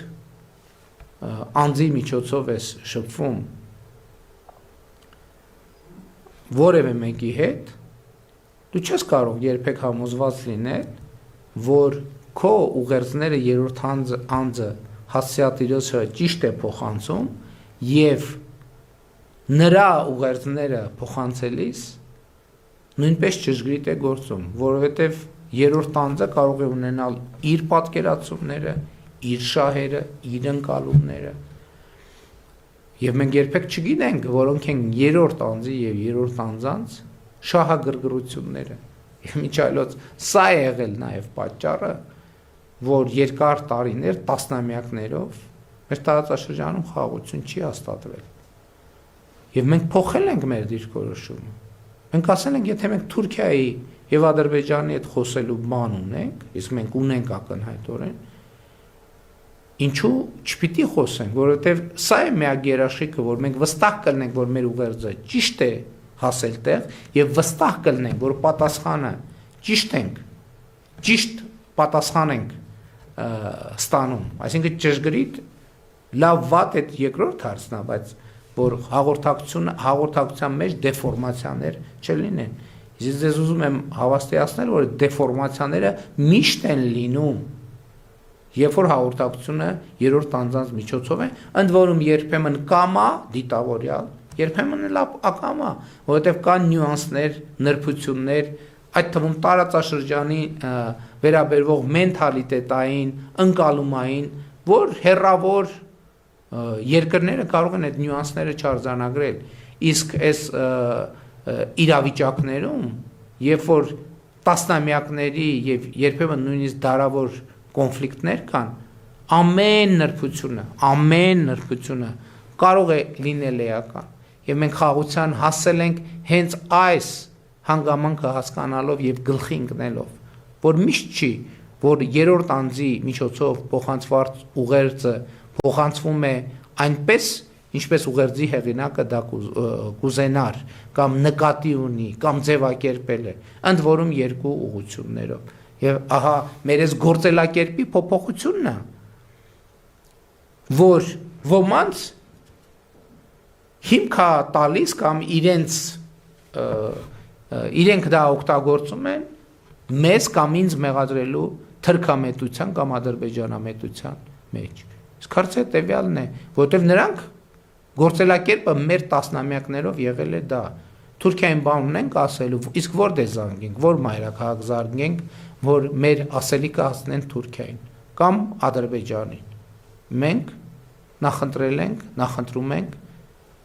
եւ նախընտրելու ենք ուղիղ հաղորդակցությունը իհարկե չբացառելով նաեւ երրորդ երկրների օրակարգեր կան որտեղ երրորդ երկրների ներգրավվածությունը անհրաժեշտ է պարտադիր է որովհետև դա արդեն ընդհանուր օրակարգ է բայց երկկողմ հարաբերություններում մենք պետք է հաղորդակցությունը պահենք ակտիվ եւ այս ընկալման շնորհիվ է նաեւ որ մենք այսօր ունենք խաղաղություն մենք նախորդող շրջանում նաեւ հետեւյալ արդյունքն ենք արձանագրել արտաքին քաղաքականության ոլորտում ռազմավարական գործընկերության կամ երկխոսություն կամ օրակարգ է հաստատվել Ամերիկայի Միացյալ Նահանգների, Վրաստանի, Նիդերլանդների, Չինաստանի, Մեծ Բրիտանիայի, Ղազախստանի, Եվրամիության, Գերմանիայի եւ Լյուքսեմբուրգի հետ։ Առաջիկայում մենք նաեւ հույս ունեմ Ֆրանսիայի հետ այդպիսի փաստաթուղթ կստորագրենք։ Միևնույն ժամանակ Ռուսաստանի Դաշնության հետ հարաբերությունները գտնվում են կառուցողական տրանսֆորմացիայի փուլում։ Հայաստանը զարգացնելու է փոխշահավետ կառուցողական հարաբերություններ Ռուսաստանի Դաշնության հետ։ Ես էլի ասում եմ, Ռուսաստանի Դաշնության հետ մեր հարաբերությունները դժվար է գերագնահատել այդ հարաբերությունների նշանակությունը։ Եվ ուզում եմ նաև պարզաբանել, ինչ նկատի ունեմ կառուցողական տրանսֆորմացիա ասելով։ Ըստ էության Ռուսաստանի հետ մեր հարաբերությունները ամբողջությամբ կառուցվել են Ղարաբաղյան շարժման պայմաններում։ Հիմա երբ Ղարաբաղյան շարժումը չենք շարունակում, հիմա երբ խաղաղություն է հաստատված, երբ կոնֆլիկտը կարգավորված է, բնականաբար հարաբերությունները պետք է հարմարեցվեն, զարգանան այդ նոր տրամաբանությամբ։ Ուրիշ պարզ բան ասեմ, նախկինում կոնֆլիկտի պայմաններում մենք Ռուսաստանի հետ երկաթուղային հաղորդակցություն երբեք չենք ունեցել։ Հիմա ունենք երկաթուղային հաղորդակցություն։ Դա ազդեցություն ունենալու է մեր հարաբերությունների վրա, միանշանակ։ Այդ ազդեցությունը լինելու է կառուցողական, միանշանակ։ Եվ հենց այս տրամաբանությամբ մենք շարունակելու մեր ճանապարհը եւ Ռուսաստանի հետ մեր հարաբերություններում պրոբլեմներ ստեղծելու բոլոր փորձերը, ընդ որում հայաստանյան շատ ուժեր ուզում են հրահրել եւ սադրել ճգնաժամեր մեր հարաբերություններում, մենք նման բան թույլ չենք տալու եւ մեր բոլոր ջանքերը դնելու ենք Ռուսաստանի հետ մեր կառուցողական հարաբերությունների հետագա զարգացման վրա։ Նրբությունն այն է, որ դա պետք է տեղի ունենա հավասարակշռված եւ հավասարակշռման արտաքին քաղաքականության բանաձևերի շրջանակում։ Այստեղ մի կարևոր նրբություն կա, որ մենք պետք է անցնենք։ Հավասարակշռված եւ հավասարակշռման արտաքին քաղաքականությունը պատկերացնելու համար պետք է պատկերացնել, եկեք պատկերացնենք այն բաներ կան, չէ՞, նժարով քշերքներ կան, որ ունենում են երկու նժար։ Հավասարակշռված եւ հավասարակշռման արտաքին քաղաքականությունը պատկերացնելու համար եք պատկերացնենք առանցք, որը մեր պետությունն է, եւ առանցքի շուրջ կան բազմաթիվ նժարներ, որոնք տարբեր երկրների հետ մեր հարաբերություններն են։ Եվ այդ նժարները այսպես այդ առանցքի վրա են։ Եթե այդ հարաբերություններում որևէ նժար լինի անհամաչափ ծանր, դա խնդիրներ կստեղծի երկրի համար, Հայաստանի Հանրապետության համար։ Հավասարակշռված եւ հավասարակշռման արտաքին քաղաքականության նպատակն է, որ այդ բազմաննժար կշերքը հավասարակշռություն պահի։ Դա չի նշանակում, որ բոլորի հետ հարաբերությունները պետք է լինեն, այսինքն մենք այդտեղ իդեալական հավասարակշռություն չենք պատկերացնում։ Եվ ընդհակառակ այլ բան ենք պատկերացնում, երբ որ մենք տեսնում ենք, որ մի ուղղությամբ հարաբերությունները անհամաչափ մեծ կշիռ են ստանում, մենք այլ հարաբերություն զարգացնելու միջոցով հավասարակշռությունը վերականգնում ենք ոչ իդեալական։ Նկատի ունեմ բոլոր երկրների հետ հարաբերությունները նույն մակարդակի վրա պետքա չլինեն, բայց պետք է այդ հարաբերությունները հավասարակշռվեն այնպես, որ ընդհանուր առմամբ կշռակարը կշերքը եւ նժարները լինեն հավասարակշռության վիճակում եւ շուրջ չգան, պատկերավոր ասած, երկրի գլխին, եթե այսպես շատ խոսակցական ասենք։ Սա է հավասարակշռված եւ հավասարակշռման արտաքին քաղաքականությունը։ Կարճ ասած, եթե շատ ուղիղ ասեմ, մենք չպետք է ունենանք այնպիսի հարաբերություններ, որի նժարում դրված է մեր հարաբերությունների ենթադրենք 60-70%-ը, էլ չեմ ասում 80-90%-ը։ Մենք պետք է այդ հարաբերությունները բաշխենք, միտեղ պետք է լինի 5%, միտեղ 7%, միտեղ 2%, միտեղ 1%, միտեղ 8% եւ այլն, եւ այդ նժարները որոշակի հավասարակշռության վիճակում պետք է լինեն։ Հաջորդ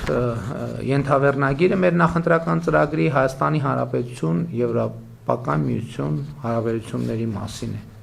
2023 թվականից Հայաստանում գործող ԵՄ քաղաքացիական առաքելությունը իր նպաստը բերեց մեր երկրի կայունության արևելյան սահմանների երկայնքով։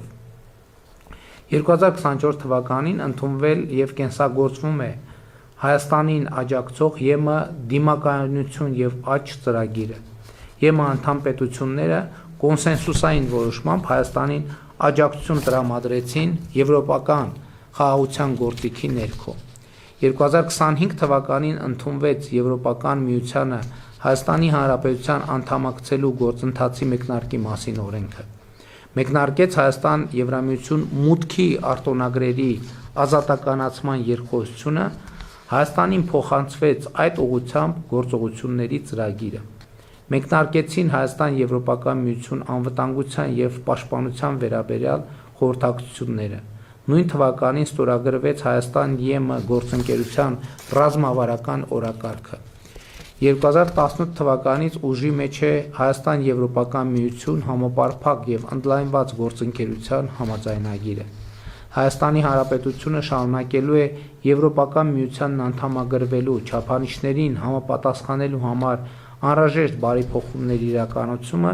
միջև այդ չափանիշներին լիարժեք համապատասխանելը։ Երբ Հայաստանը կհամապատասխանի Եվրամիության չափանիշներին, ԵՄ-ին անդամագրվելը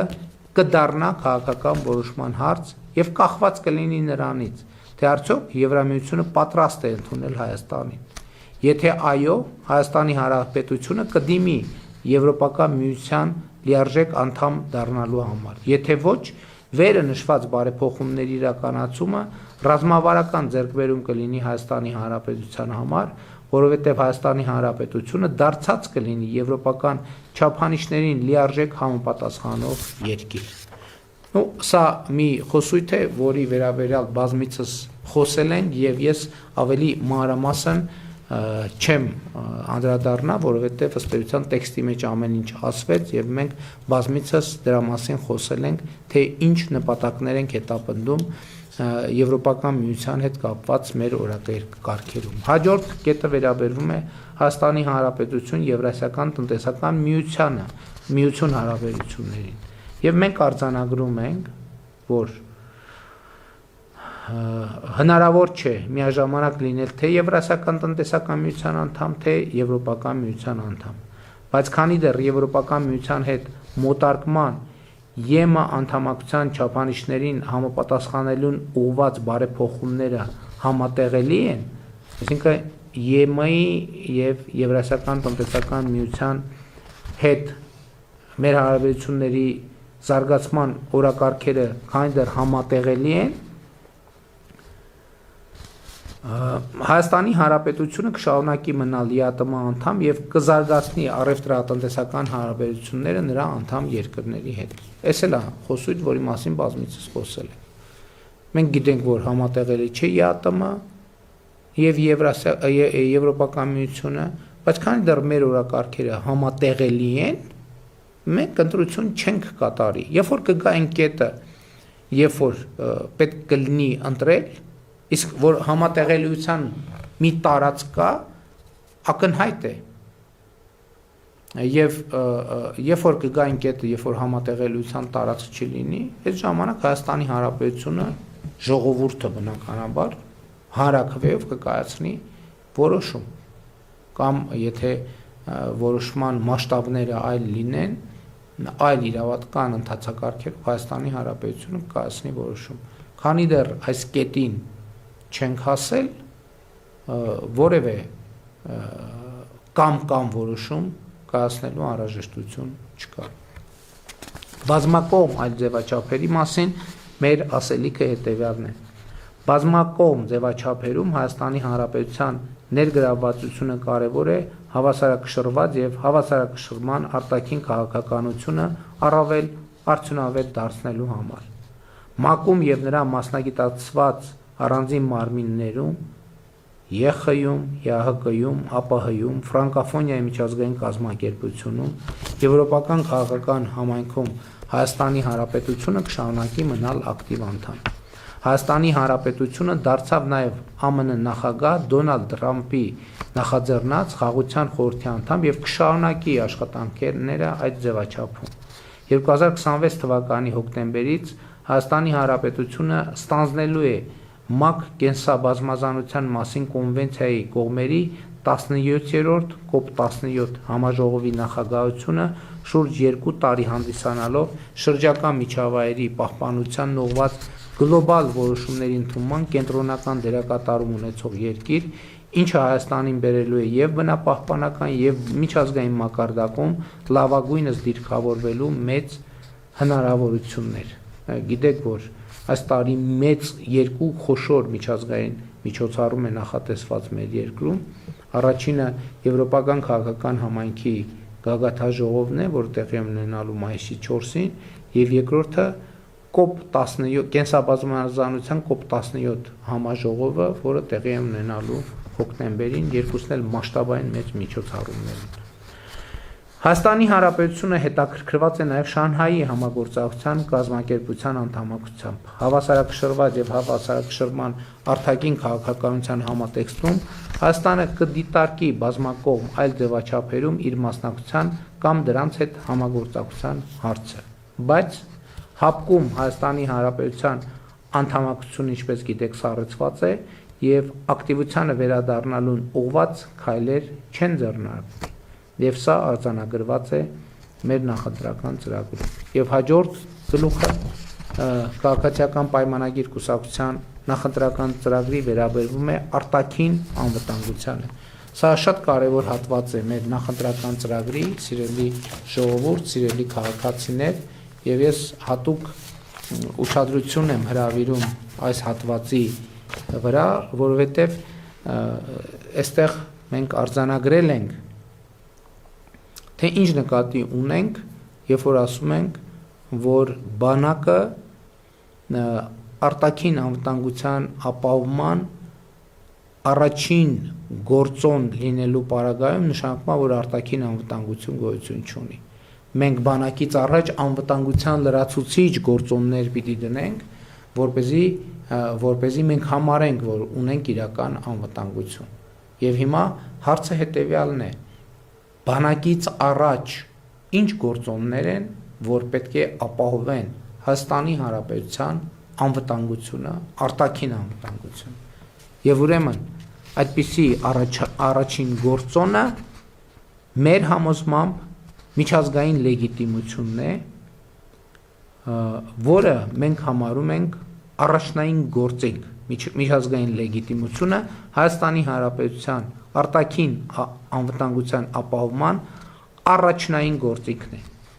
Միջազգային հանրությունը ճանաչում է Հայաստանի Հանրապետության տարածքային ամբողջականությունը Խորհրդային Միության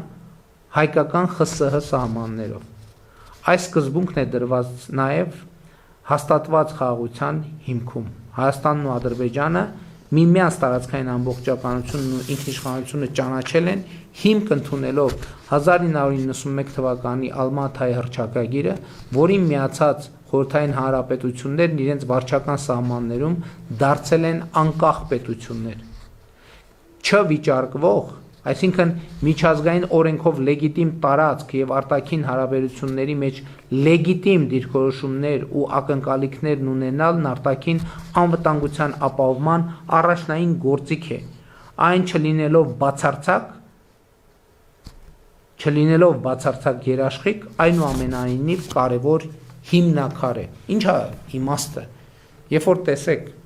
նախորդ օրն էլ խորհրդարանում սրա մասին եղավ խոսակցություն, երբ որ ընդդիմության ներկայացուցիչը ասեց, որ խաղաղություն լինում է այն պարագայում, երբ որ պատերազմի պատճառներ չկան կամ պատերազմի պատճառները լուծված են։ Եվ այո, դա շատ ճիշտ ձևակերպում է։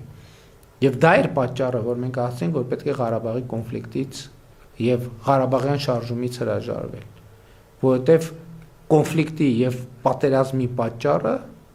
հենց Ղարաբաղի շուրջ եղած տարընթերցումներն են, բայց երբ որ մենք գալիս ենք միջազգայինորեն ճանաչված սահմանների շրջանակում ճանաչում ենք միմյանց տարածքային ամբողջականությունը, պատերազմի պատճառը վերանում է, պատերազմի ֆունդամենտալ պատճառը վերանում է եւ այդ հենքի վրա է, որ հնարավոր է լինում ստեղծել խաղաղություն։ Եվ սա է պատճառը, որ մենք ասում ենք նաեւ, որ այսօր ձևավորվել է պատերազմի եռագլուխ կուսակցություն եւ այդ կուսակցության նպատակը հիմա արդեն նրանք ուղիղ չեն ասում, բայց անուղղակի կամած քայլ Ղարաբաղյան շարժումը վերականգնելն է, այսինքն կոնֆլիկտը վերականգնելն է, այսինքն պատերազմը վերականգնելն է։ Որովհետև մենք պետք է շատ հստակ լինի։ 1991 թվականից սկսած ըստ էության մենք մինչև 2024 թվականը փաստացի մենք խաղաղություն երբեք չենք ունեցել։ Պատերազմը եղել է միշտ եւ դրա վկայությունն է այն որ ամեն տարի զոհ են եղել սահմանին, ամեն տարի զոհ է եղել սահմանին։ Խաղաղությունն է, երբ որ զոհ չկա սահմանին, վիրավոր չկա սահմանին։ Ես նկատի ունեմ, մենք ունեցել ենք պատերազմ տարբեր ինտենսիվությամբ, որովհետև եթե մարդիկ են զոհվում, դա պատերազմ է։ Պատերազմի ինտենսիվությունը բոլորովին ուրիշ բան է։ Իսկ մենք պատերազմ ունեցել ենք, որովհետև եղել է Ղարաբաղի կոնֆլիկտը, եղել է Ղարաբաղի շարժումը։ Ղարաբաղի շարժումը խաղաղության եւ անվտանգության հետ անհամատեղելի են եղել։ Եվ մենք մեծ հաշիվ ենք տվել, ասել ենք լավ, ինչի մեջ է մեր ընտրությունը։ Եվ մենք ընտրություն ենք կատարել հոգուտ անվտանգության, հոգուտ խաղաղության։ Եվ մենք այսօր ունենք անվտանգություն, ունենք խաղաղություն, բայց մարդիկ ուզում են կամանց կարդում եմ նախորդ օրը, որ էլի պատերազմի եռագլուխ կուսակցության ներկայացուցիչները այդ քարտեզներով են հանդես գալիս, հրապարակումներով են հանդես գալիս, եւ ինչպես հիմիջարից ասեմ, Ղարաբաղի կոնֆլիկտն էլ սկսվել է շատ անմեղ հումանիտար հարցերից։ Հիմա վերադարձի իրավունք։ Ղարաբաղ վերադարձի իրավունք։ Ադրբեջանը դրան կհակադրի ձեզ հայտնի թեմաները։ Եվ այդ կետի վրա կսկսի եռալ եւ կդառնա կոնֆլիկտ։ Մենք ասում ենք այդ թեմաները երկկողմ պետքա փակվեն։ Եվ սա իրատեսական եւ լեգիտիմ մոտեցում է միջազգային իրավունքի տեսակետից։ Եվ սա է մոտեցումը, որ երաշխավորում է խաղաղության։ Որտեւ եթե մենք հիմա ասենք, որ Ղարաբաղի մեր սիրելի հայրենակիցները պետքա վերադառնան Ղարաբաղ եւ մեր փախստականները պետքա վերադառնան, նրանք էլ են ասում, մեր փախստականներն էլ ուրեմն պետքա վերադառնան։ Հա մենք ասում ենք, չէ, մի րոպե Ղարաբաղի դեպքը ուրիշ է, նրանք ասում են, չէ, մի րոպե մեր դեպքն էլ է ուրիշ։ Այս ինչ տեղի դեպքն էլ է ուրիշ։ Եվ այլն եւ այսպես շարունակ։ Ես ուզում եմ ուղիղ ասել ձեր ժողովուրդ։ Եվ ես սրա մասին խոսել եմ, այդ թվում հրապարակային։ Երբ է խաղաղությունը դառնում իրական, երբ որ մենք Ադրբեջանին առաջարկել ենք եւ առաջարկում ենք ռազմավարական գործարք։ Որն է ռազմավարական գործարքը։ Մենք ճանաչել ենք տարածքային ամբողջականությունը միմյանց եւ ինքնիշխանությունը Ալմաթայի հռչակագրի հիման վրա, այսինքն խորհրդային միության տարածքով։ Ներողություն, խորհրդային հայկական ԽՍՀ եւ ադրբեջանական ԽՍՀ տարածքներով։ Ուրեմն ճանաչում ենք ճշգրիտ, դելիմիտացիա ենք անում եւ հանգիստ ենք թողում իրար։ Հանգիստ ենք, ել չենք բանանում, փորփրում, ով երբ որտեղ է ապրել եւ այլն, ինչ է ունեցել, էսա ունեցել են անը։ Մենք փակում ենք այդ թեման, որովհետեւ դա է խաղաղությունը։ Որովհետեւ եթե գիտեք ինչ, մենք պետք է արձանագրենք, որ մենք ունենք մեր ճշմարտությունը, այո, միանշանակ ունենք մեր ճշմարտությունը,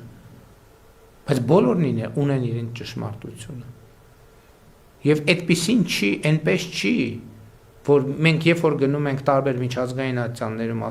մեր ճշմարտությունն ենք ներկայացնում, միջազգային հանրությունը մեզ ծափահարում ասում, վայ,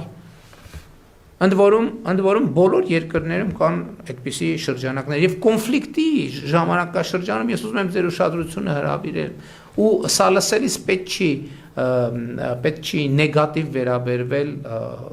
բոլոր այդ երկրներին։ Բոլոր երկրներում էլ կան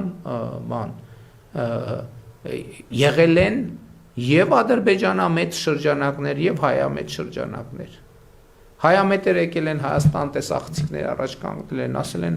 բա ձեր ասածը ճշմարտություն է, բա պատմական արդարությունը, բա Վուդրո Վիլսոնի իրավարար վճիռը, բանը Սևրի պայմանագիրը, բա այն մենք ձեզ հետ ենք, ձեր կողքին ենք, եղել են տարբեր շրջանակներ, պաշտոնական, կիսապաշտոնական,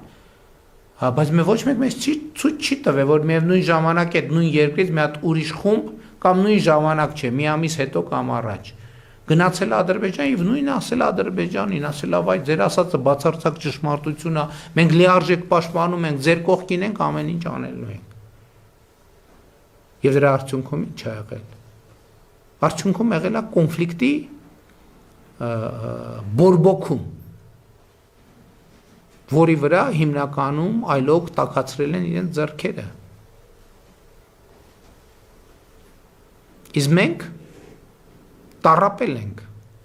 կորուստներ ենք ունեցել։ Եվ էլի եմ ասում, եթե եկեք մենք վերադառնանք Եվրոպա եւ Եվրոպայի պատմությանը, բոլոր տեղերում այսպիսի պատմություններ կան, լավ, եթե ոչ բոլոր տեղերում, տեղերի 90%-ում։ Այսօր եվրոպական որ երկրի հանրությունն է, որ համարում է, որ իր միջազգայինորեն ճանաչված տարածքը ճշգրիտ են տարածքն է, որը արդարացիորեն եւ պատմական արդարության տեսակետից պատկանում է Իրան։ Դա է Իրանը եւ ոչ ավել։ Ոչ, այդպես չի։ Բայց մարդիկ այնուամենայնիվ գտել են հավասարակշռման մի կետ, որովհետեւ հասկացել են, որ լավ, ինչքան կարելի է իրար կոտորել, ինչքան կարելի է, պետքա կանգ առնել մի կետի։ Պետքա կանգ առնել մի կետի։ Ես հիմա չեմ ուզում կոնկրետ օրինակներ բերել, որովհետեւ դա կոռեկտ չի իմ կողմից, ես պետության ղեկավար եմ եւ այլ պետությունների պատմությունների մասին ինքն էլ sense հրապարակային խոսելը դիվանագիտական նորմերի խախտում կլինի, բայց դուք գիտեք բոլոր այդ պատմությունը։ Եվրոպայի պատերազմների, կոնֆլիկտների պատմությունը գիտեք։ Չնայած այսօր էլ դրսևորվում է այդ ամեն ինչը։ Խաղաղությունը հավասարակշռման ընկետն է, որի շուրջ հնարավոր է լինում պայմանավորվել։ Մենք պայմանավորվել ենք միջազգայինորեն էսա պատճառը, որ ես ասում եմ, որ մեզ ասում են անդադ զիջումներ եկարի զիջ։ Իսկ ինչ ենք մենք զիջել։ Ինչ ենք մենք զիջել, եթե ելնենք մեր միջազգային լեգիտիմության տրամաբանությամբ։ Մենք ոչ մի բան չենք զիջել։ Բացարձակապես ոչ մի բան չենք զիջել, որը միջազգային օրենքներով մեզ է պատկանում, մենք դրանից ոչ մի բան չենք զիջել։ Խոսում մենք այսօր էլ ենք խոսում Հայաստանի շուրջ 200 կիլոմետր, քառակուսի կիլոմետր օկուպացված տարածքների մասին։ Բայց նաև գիտենք արդեն ասցի դե յուրե իրավական պարտադիր ուժ ունեցող փաստաթղթով մենք արձանագրել ենք, որ այդ հարցը կլուծվի սահմանազատման շրջանակում։ Եվ այդ հարցը կլուծվի սահմանազատման շրջանակում։ Ինչու՞, որովհետև դա լեգիտիմ հարց է։ Միջազգային իրավունքի եւ օրենքի տեսակետից լեգիտիմ հարց է եւ բոլոր լեգիտիմ հարցերը կլուծվեն, բայց ելի եմ ասում, միջազգային լեգիտիմությունը բացարձակ երաշխիք չի, որովհետեւ աշխարհը հիմա շատ խառն է, բայց այնուամենայնիվ կարևոր հիմնակարը, որը մենք չպետք է մեր դնենք մեր առաջ ոչ լեգիտիմ խնդիրներ, հետո մեր 18 տարեկան զինվորներին ասենք, գնացեք դե մենք սենց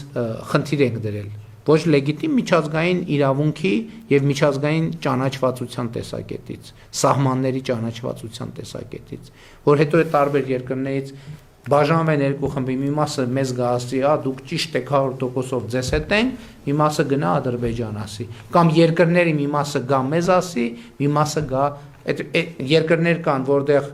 նույն երկրի ներկայացուցիչները երկու տեղ են գնում, երկրներ էլ կան, որ կան երկրներ, որ մենակ մեզ են այդ ասում, կան երկրներ, որ մենակ Ադրբեջանն են այդ ասում, բայց սրանց էությունը չի փոխվում։ Եվ հետևաբար մենք լեգիտիմության վրա պետք է հիմնենք մեր անվտանգությունը, բայց լեգիտիմությունը առաջին, բայց ոչ միակ գործոնն է։ Որն է հաջորդ գործոնը։ Փոխկապվածությունը արտաքին աշխարհի հետ արտաքին անվտանգության ապահովման հաջորդ գործիքն է։ Այս գործոնը թույլ է տալիս, որ երկիրը դառնա գլոբալ մատակարարումների շղթայի տնտեսական շրջանառության այնքան կարևոր մաս, որ նրա անվտանգությունն ու կայունությունը կարևոր դառնան բազմաթիվ այլ, այդ թվում հարևան երկրների համար եւ ընդհակառակը, որի անկայունությունը որպես սպառնալիք ընկալվի տարածաշրջանի եւ միջազգային հանրության կողմից։ Խաղաղության խաչմերուկ նախագիծը եւ սրանից բխող տրիպ նախագիծը, որոնց իրականացման արդյունքում Հայաստանի Հանրապետության տարածքով ապրանքներ կհոսեն արևելքից արևմուտք, հյուսիսից հարավ, նման հնարավորություններ են ստեղծում մեր երկրի համար եւ մենք հենվում ենք ու հենվելու ենք ռազմավարական այս ընկալման վրա։ Սա էլ է շատ կարևոր նյուանս։ Անվտանգությունը ինչ է դա կապված։ Եվ մենք մեզ հարց պիտի տանք։ Իսկ եթե Աստված չանի Հայաստանի հետ մի բան այն չլինի, ում աշխարհում դա հետաքրքրելու։ Ես գիտեք ինչ անկեղծ ասեմ, Ես միջազգային մամուլին հետևում եմ միշտ եւ ինձ համար շատ տարակուսելի էր, որ օրինակ մեր կոնֆլիկտային իրավիճակները, էսկալացիաները շատ հպանցիկ էին լուսաբանվում միջազգային մամուլում, շատ հպանցիկ։ Այսինքն ոչ իրադրության մեր ընկալմանը համապատասխան։ Եվ ես ինձ հարց տվեցի ինչու։ Ինչն է դրա պատճառը։ Դրա պատճառն է նա, որ մեր երկրի անվտանգության խաթարումը աշխարհում ոչ մեկի կյանքում ոչ մի բան չի փոխում։ Գիտեք ինչու։ Որովհետև աշխարհում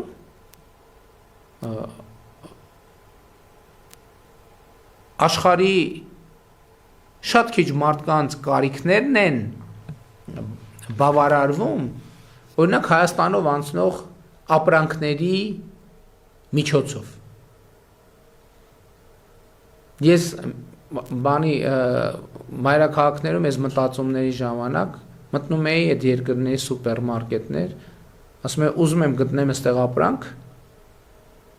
որը Հայաստանի տարածքով է եկել հասել այս երկրի սուպերմարկետ։ Ու ես բնականաբար չէի գտնում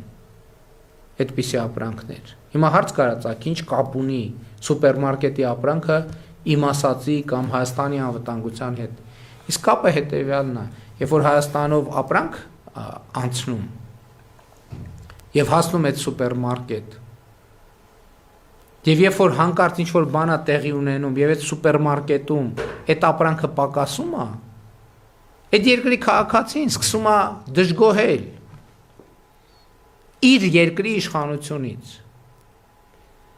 Իր այդ երկրում սկսում են ներքաղաքական process-ներ, ես կարճ եմ էլի պատմում, հիմա շատ երկար առանց էնել ասելիքս։ Ներքաղաքական խնդիրներ են տեղի ունենում, որովհետև քաղաքացին ասում է ոնց այս իշխանությունը չի կարող ապահովի, որ մեր սուպերմարկետում SSS ապրանքները տեղում լինեն։ Եվ որպեսզի եւ այս ներքաղաքական ճնշումը ստիպում է այդ երկրների, իմ խոշոր երկրների մասին է խոսքը, ղեկավարներին հոգ տանել այդ հաղորդակցության ուղիների անվտանգության համար, որպեսզի իրանք ներսում խնդիրներ չունենան։ Եթե մի երկրի տարածքով ոչ մի ապրանք ոչ գնում է, ոչ գալիս է, այդ երկրի հետ ինչ էլ տեղի ունենա, որևէ մեկը դա չի նկատելու։ Եվ սա ֆունդամենտալ խնդիր է, որը մենք հաշվի չենք առել որպես անվտանգության ապահովման գործոն։ Նույնն էլ ապրանքների միլիարդների ապրանքաշրջանառություն է տեղի ունենում եւ տրիլիոնների եւ բազմաթիվ երկրներ տրիլիոններ եւ միլիարդներ են աշխատում այդ ապրանքաշրջանառության արդյունքում։ Ու նրանք բոլորը մտահոգված են, որ այդ ապրանքաշրջանառության ճանապարհները գործեն անվտանգ եւ ապահով, որովհետեւ եթե այդպես չլինի, իրանք միլիարդներից կզրկվեն։ Եվ պլյուս ներքաղաքական խնդիրներ կունենան։ Եվ հետեւաբար սա է անվտանգության ապահովման կարևորագույն գործիքներից մեկը, եւ այդ թվում տրիպ նախագիծը նրա մասին է, որ Հայաստանով սկսեն հոսել գլոբալ նշանակություն ունեցող ապրանքներ, որ կոպիտ ասած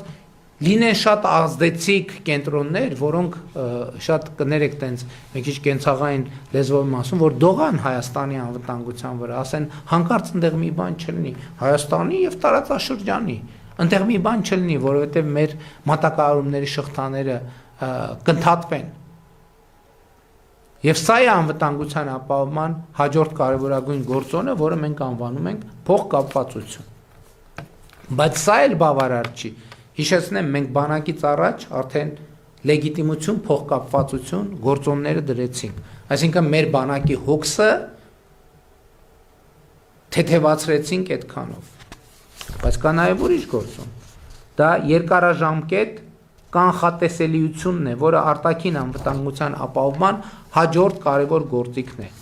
Կարճաժամկետ, միջնաժամկետ եւ երկարաժամկետ հեռանկարում այլ երկրները Հայաստանի Հանրապետությունը ավելի ու ավելի պակաս պետք է ընկալեն որպես սպառնալիք եւ խաղաղության օրակարգին նվիրվածությունն այլ երկրների համար պետք է դառնա Հայաստանի Հանրապետության երկարաժամկետ եւ ռազմավարական ընկալում։ այս խնդրի լուծման համար էական են ոչ միայն հռչակված քաղաքականությունները, այլև սոցիալ-հոգեբանական, կրթական, մշակութային, հանրային քաղաքական ոլորտների բովանդակությունն ու խոսույթները, պատմության եւ ապագայի հստակ սահմանազատումը եւ օրվա իրականության գործնական կապակցումը ոչ այնքան անցյալի, որքան ապագայի հետ կենսական են Հայաստանի Հանրապետության հարատևությունը ապահովելու տեսակետից։ Նաեւ այս նպատակին է ծառայում ապագան այսօր է բանաձևը։ Հիմա հարգելի սիրելի հայրենակիցներ, ինչի մասին էր այս գրվածը, որպես շատ պարզ ներկայացնեմ։ Մենք պետք է լինենք երկարաժամկետ առումով կանխատեսելի բոլորի եւ աշխարհի համար։ Եվ հիմա տեսեք, երբ որ մենք խաղաղության գործընթացը հաստատում էինք, կային մարդիկ, ովքեր ասում էին, հա, դե մենք բան ենք, չէ, մենք խաղաղություն ենք, հիմա դե հետա մեզ ձեռ տալիս, հետ ենք անում, դե հետո հիմա խաղաղություն կհաստատենք, հետո դե երբ որ արդեն կուժեղանանք բավարար չափով եւ այլն, հասկացաք։ Բայց այս էր պատճառը, որ ես հանրային ռադիոյում հիշում եք, եթե հիշում եք, երբ որ հարցազրույց տվեցի, որը մեծ աղմուկ բարձրացրեց, ես ասացի, որ չի լինի ժողովուրդ ջան սենց։ Եթե, որովհետև բոլոր երկրներն էլ ունեն վերլուծական կենտրոններ, հատուկ ծառայություններ եւ այլն, որոնք խոշորացույցով մեզ հետևում են, ոչ միայն իշխանության, այլև ընդդիմության, բոլորի բառերին եւ բառապաշարին։ Հələ մի հատ եկեք պատկերացրեք մեր պլանն են, հա, որ հիմա մենք խաղաղություն հաստատենք, ճանապարհները բացենք, տնտեսությունը զարգացնենք, բան անենք, հետո միլիարդներ աշխատենք, հետո պատկերավոր ասած գնանք ծովից ծով Հայաստանը վերականգնենք, մեր անկալմամբ։ Կներեք, մեզ ով կթողի, մենք զարգանանք։ Այսինքն մենք այդքան խելոք ենք, ուրիշները այդքան խելք չունեն։ Եվ էսա պատճառը, որ ես ասում եմ խաղաղության եռագլուխ կուսակցության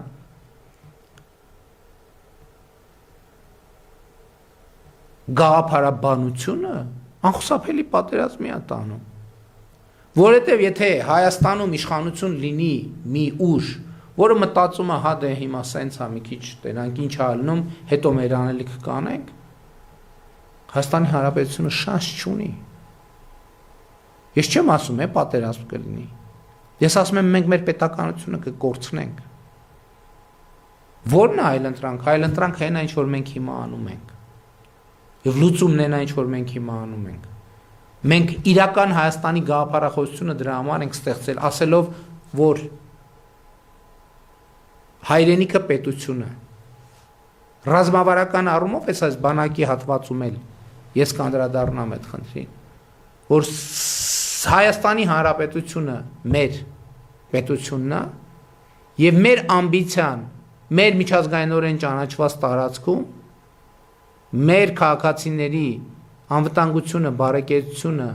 զարգացումը, մեր ինքնության պահպանումը եւ զարգացումը ապահովելն է։ Մենք նպատակ չպետք է դնենք, որ ուժեղանանք, գնանք, չգիտեմ, ինչ անենք, նվաճենք, Տիգրան Մեծի կայսրությունը վերականգնենք, որովհետև եթե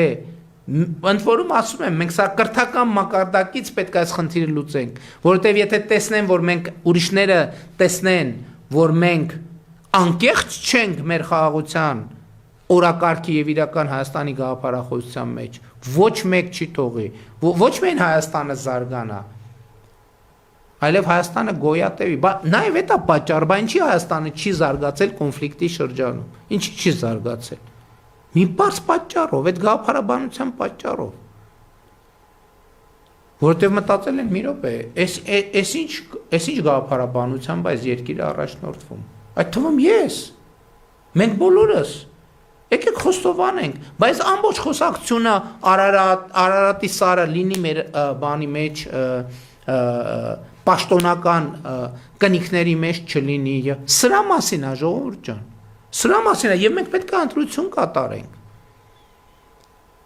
մենք պետք է դիրքավորվենք որպես պետություն, մենք պետք է լինենք կանխատեսելի խաղաղության եւ մեր միջազգային 29743 քառակուսի կիլոմետրի մեջ։ Եվ այս կանխատեսելիությունը կերաշխավորի մեր անվտանգությունը եւ մեր զարգացումը։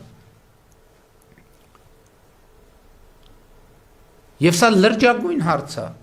եւ ես ուրախ եմ, որ այսպես ասած մեր որոշակի քաղաքական շրջանակների իհարկե սա անվանում են թրքամետություն, ադրբեջանամետություն, բայց մեր ժողովուրդը հասկանում է ինչի մասին, նա խոսքը, եւ ես դա տեսնում եմ ամենօրյա շփումներում, եւ այստեղ է որ ասել են եւ ասում են եւ համոզվում են, որ ժողովուրդը իմաստուն է, եւ ժողովրդի իմաստությունը պետք է խախտի, բայց այս ասածն էլ բանակից առաջ գոյություն ունեցող գործոնների շարքում ընդամենը երրորդն է եւ ի վերջո խաղաղությունն է ըստ այդմ անվտանգության ապահովման միակ գործուն եւ հուսալի երաշխիքը եւ Հայաստանի Հանրապետությունը քաղաքացիները հանրային քաղաքական շրջանակները պետք է ամենօրյա խնամք տանեն խաղաղության նկատմամբ այն ուժեղացնելու առավել ինստիտուցիոնալ անշրջելի եւ երաշխավորված դարձնելու համար եւ հեսա պատճառը որ պետքա տեր կանգնենք ես հիմա ուզում եմ եւ նախընտրական ծրագրում էլ այո ես դիմում եմ բոլորիդ բայց ես դիմում եմ յուրաքանչյուրիդ առանձին յուրաքանչյուրիդ առանձին ձեզնից յուրաքանչյուրը պետքա տեր կանգնի խաղաղությանը որովհետեւ տեր կանգնել խաղաղությանը նշանակում է տեր կանգնել պետությանը տեր կանգնել խաղաղությանը նշանակում է տեր կանգնել անկախությանը ինքնիշխանությանը Հայաստանի Հանրապետությանը այսօրվան ու ապագային բայց այս ամենով հանդերձ մենք չենք մոռանում բանակի մասին եւ ըստ այդմ բանակը արտաքին անվտանգության ապահովման պահեստային գործոնն է այն դեպքերի համար երբ արտաքին անվտանգության ապահովման վերը թվարկված եւ դրանք կիրառելուն ուղղված դիվանագիտական միջոցները չեն գործել Հայաստանի Հանրապետության բանակը Հայաստանի Հանրապետության միջազգայինորեն ճանաչված տարածքից դուրս չպետք է կիրառվի բացառությամբ միջազգային պայմանագրերի հիման վրա միջազգային խաղաղապահ առաքելություններում ներգրավելը եւ պետք է ծառայի բացառապես Հայաստանի Հանրապետության միջազգայինորեն ճանաչված տարածքի պաշտպանության խնդիրներին վերջին տարիներին Հայաստանի Հանրապետության բանակի պաշտպանունակությունը զարգացնելու ուղղությամբ ահռելի ջանքեր եւ միջոցներ են ձեռնարկվել ինչը համոզված եմ դուք կտեսնեք մայիսի 28-ին ձեռք է բերվել ժամանակակից սպառազինություն եւ ռազմական տեխնիկա ներառյալ հայրենական արտադրության Հայաստանի Հանրապետության ռազմարդյունաբերական համալիրն ահռելի զարգացում է ապրել իրականացվել են հսկայածավալ եւ նորարար ամրաշինական աշխատանքներ ստեղծվել են տասնյակ ամրացված շրջաններ Զինծառայության գրավչությունը մեծացնելու համար Հայաստանի Հանրապետության պայմանագրային զինծառայողների վարձատրության եւ արհեստավարժության ապահովման ժամկետային զինծառայության ժամկետների ու կառուցվածքի ոլորտում ահռելի բարեփոխումներ են իրականացվել։ Քաղաքացիական պայմանագիր կուսակցության ձևավորած խորհրդարանական մեծամասնությունը եւ կառավարությունը շարունակելու են բանակի բարեփոխումները համաձայն Հայաստանի Հանրապետության բանակի կերպափոխման հայեցակարգի աստիճանական կերպով կներդրվի համապարփակ պաշտպանության եւ անվտանգության համակարգ։ Հիմա բանակի հետ կապված ինչ ունեմ ասելու լրացուցիչ սիրելի հայրենակիցներ։ Գիտեք, լեգիտիմությունը այո, փոխկապվածությունը այո, կանխատեսելիությունը այո, դրանք կարևոր գործոններ են, խաղաղությունը այո, բայց միշտ ինչ որ մի բան կարող է եւ չաշխատել։ Եվ Հայաստանի Հանրապետությունը պետք է ունենա գեր զարգացած պաշտպանունակ բանակ։ Այդ թվում են պատճառով,